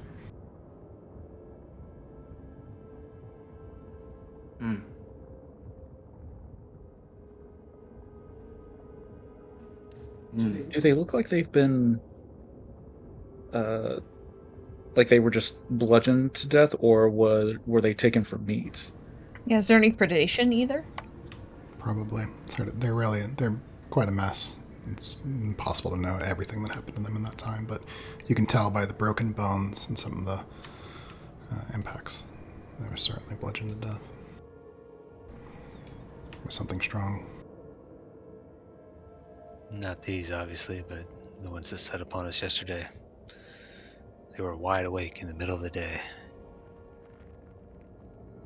Well, you don't have to be nocturnal to wake up in the middle of the day. I wake up in the middle of the night sometime. We probably just came into their territory. These things, now, this is concerning. This is it either means that there's another bigger, meaner predator that smashes things to death, or there's somebody else out here. I mean, we hope someone else is out here. That would make the most sense. I mean, we're on the road, and the odds of these creatures just having a fight with other creatures on the road seems more like the people would be trying to use it than that this is where the animals would try to fight each other. Could be the rough cuts handiwork. I hope they're still okay. Ooh, I don't know if you should hope that. I wouldn't wish ill on anyone regardless, and I mean, perhaps the evolution of things that have happened, they might have changed their minds. I would argue that based on the degree to which these things appear to have been beaten, chances are relatively high that there's more than non-survivors, at least. That's truly good news, though. Let's hope so. And Seifert will start to press.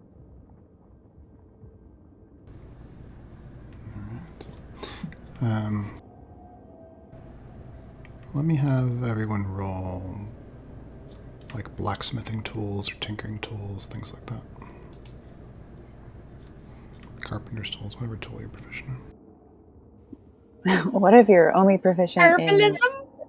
thieves' tools, weaving tools, non-metal based things? This would probably need to be metal or wood or stonework. Or leatherworking kind of stuff. Damn, Esmond. Actually, no, roll your weaving tools, your weaving stuff. So not calligraphy. That's out. Calligraphy's out. Where do we find these? I can't. It's just not right. It's fine. Peach doesn't have one.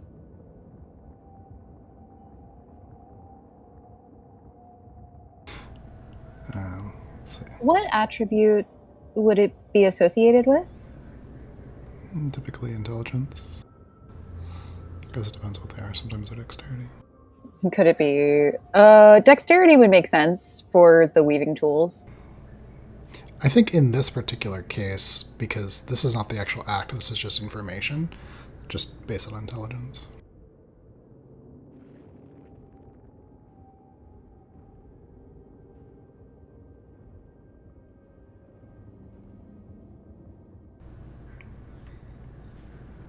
Terrible, all of you. Okay. I will give my inspiration to Seyfried. I could help with guidance. Well, you don't know that you're doing something. Oh, never mind.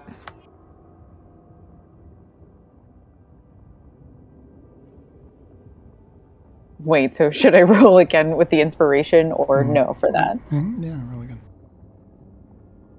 Just take it and pocket the inspiration. Right. That would be so brutal.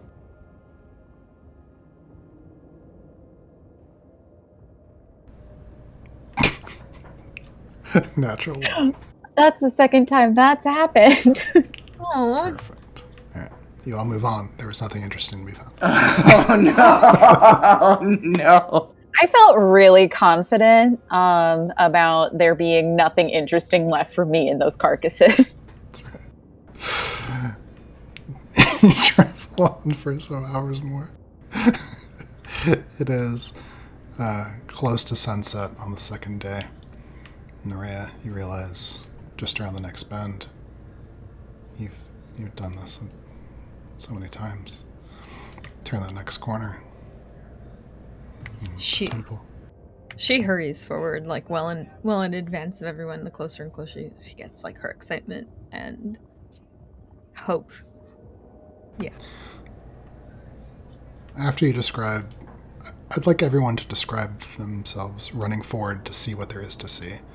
And then after you have, I'll describe what it is that you see. As Araya passes her excitedly, Seyfried grows noticeably trepidatious and seems to reach out for Araya's arm and then stops herself, but keeps pace and is shortly behind her.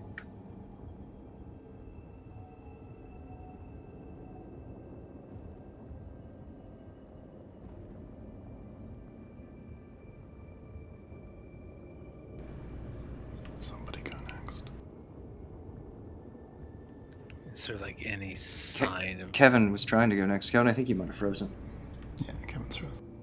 You froze. Kevin was trying to speak. It didn't go through. Oh, you're muted. You're muted too. Esmond is so That's serious. for me. Never mind. Sorry. He looks frozen. Yeah, Kevin was trying to go, and Is there any sign of things being wrong? Smoke in the air, weird smells? Can't give you information yet. The vibes. How are the vibes? Ava runs, sort of trots a little bit, her helmet, using one hand to kind of steady the helmet that would otherwise probably be swinging back and forth. The hood that she's worn very sparsely and just occasionally putting on is completely down, being out in the woods and with sort of anticipation of the quiet surroundings. She's trotting along behind, well behind Araya, Seyfried, and some of the others who are sort of there, right about in the middle of the pack. A little hopeful and excited that they finally arrived, and hoping to see, just hopeful for what they're gonna find. Thank you. Good vibes. Yes. Can you hear me now? Yes. As soon as Araya begins to jog off, he is going to follow behind her by about 10 feet and just keeping an eye on the general vicinity to make sure that nothing jumps out to get her.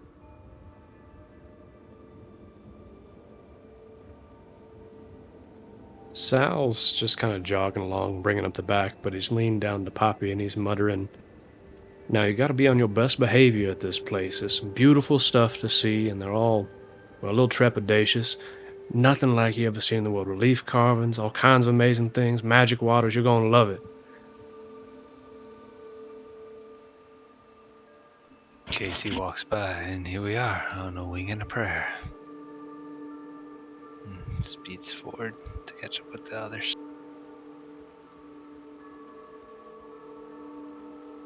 Peach is uncharacteristically quiet, but keeping pace with the rest. She seems tired.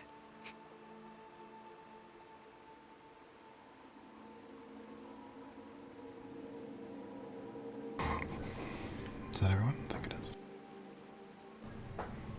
As you round the bend, you see the old pillars of stone where the wall used to be long ago. You see the splash of hues of wild growing plants in the fields that had once been organized rows of crops. You can see that winter vegetables are growing in thick, grass is tall. You see the steps that lead up to the temple. You see winter flowers growing in clusters. You see standing tall and proud at the top of a hill, fluffy and fat, unsheared for so long now, scarred, one-eyed sheep. You see Savagery in the field chewing grass. You see Deathmaker. You see a small flock of llamas grazing. You see steam of the waters rising up above. But so far, you see no people, no maidens. Whatever happened here, there's more to discover. And that's where we'll end for tonight. Ah! Good, but ah! Woo! So Savagery the sheep and the rogue llama are both still alive. They're best friends now. It's We just could do hanging a out in side the woods. story of just them. They're living it up, frankly. They have like access to water and all of like Oh, the yeah. vegetables and flowers they could ever want. Unlimited They human are what flesh. bludgeoned those Aranakis. That's what I was just gonna say. Is like it seems like they're doing just fine. It seems like freaking llamas are taking out Oranakises, and that Savagery is a savage sheep. Upon closer inspection, they're wearing Aranaka skin boots on their little hooves. Oh, they bludgeoned him. Oh. And they ate all the people too. But I'm just imagining an episode. It's just like,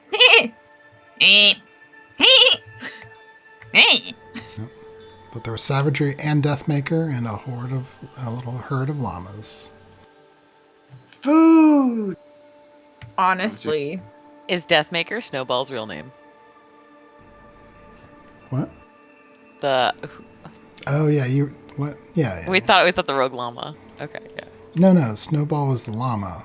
Yeah. Deathmaker and Savagery were the sheep from the contest. The riding Oh, okay, great. Yes, I remembered Savagery. I didn't remember Deathmaker. I thought Deathmaker was the real name of the llama that we had named sheep. Snowball. Snowball was the llama. That Minotaur describing those sheep, by the way, loved that. I have a tiny thing. It's less of in character, just a description. Just didn't really have time to do it before they left.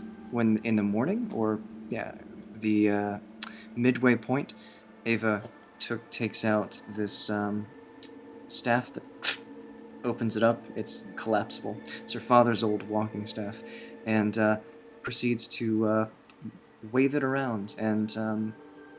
In small patches of wintered flowers combined with others that will bloom seasonally throughout, kind of small patches of that are around.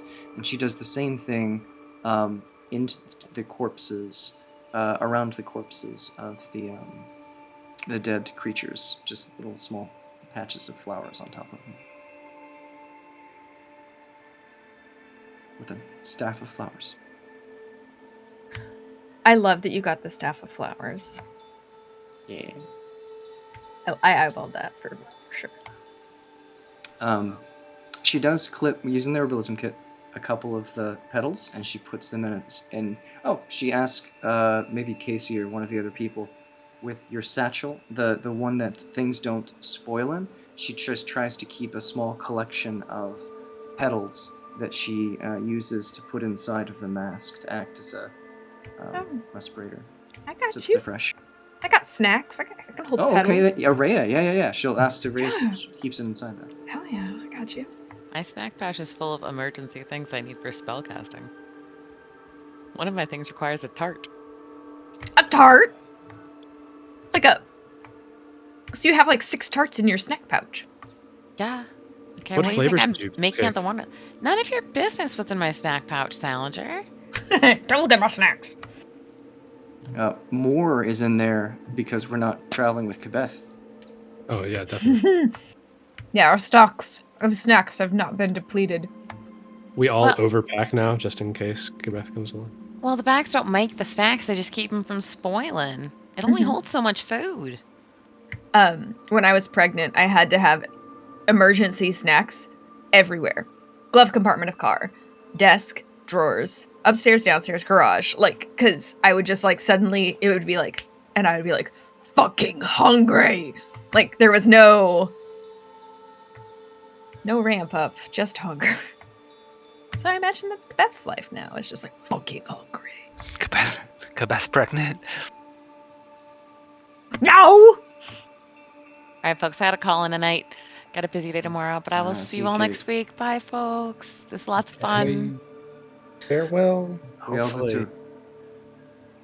whatever was going on at the end there is just temporary.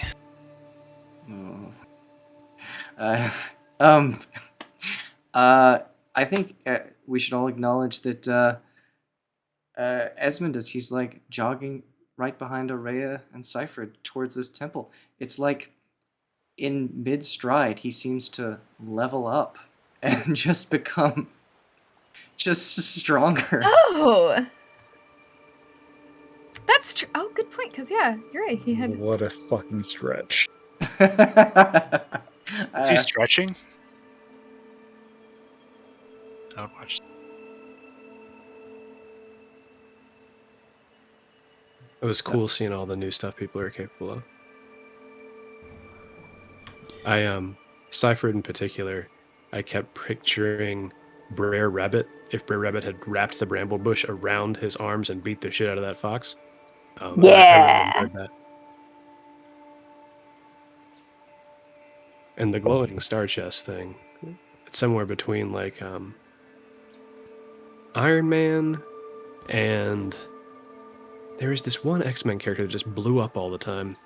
His chest would just glow and then Havoc? yeah, Havoc. That's the one. Yeah, I'm gonna have to work on that one. I have so much in the way of doing flavor, but like, it's really, when it comes time, I get excited and forget a lot of it. And also, just depending on what the scene is, all of the ones I imagined were scenes in which weren't like the ones I was actually trying to do. But I think of it like the way it is articulated with the book. The joint in every person's body essentially glows, and lines connect them, so your entire body seems like a constellation. That didn't feel quite right, so I'm still trying to work on something that is a little bit different than that. So I'm still figuring out. So any flavor feedback for things that seem like they could be cool, let me know, because as I demonstrated with Captain America's shield, I will steal anything. It felt like you were onto something with particular parts and areas glowing and dimming and glowing and dimming. Okay. It could follow the circulatory system, maybe show their veins lighten up. Well, yeah, the entire what I want is for the idea of the, I think it's chi, I think it's what it is, like the idea of the energy portions that flow through. That's what I want to combine that with something to do with light and constellations somehow. Sounds cool. Yeah, for sure.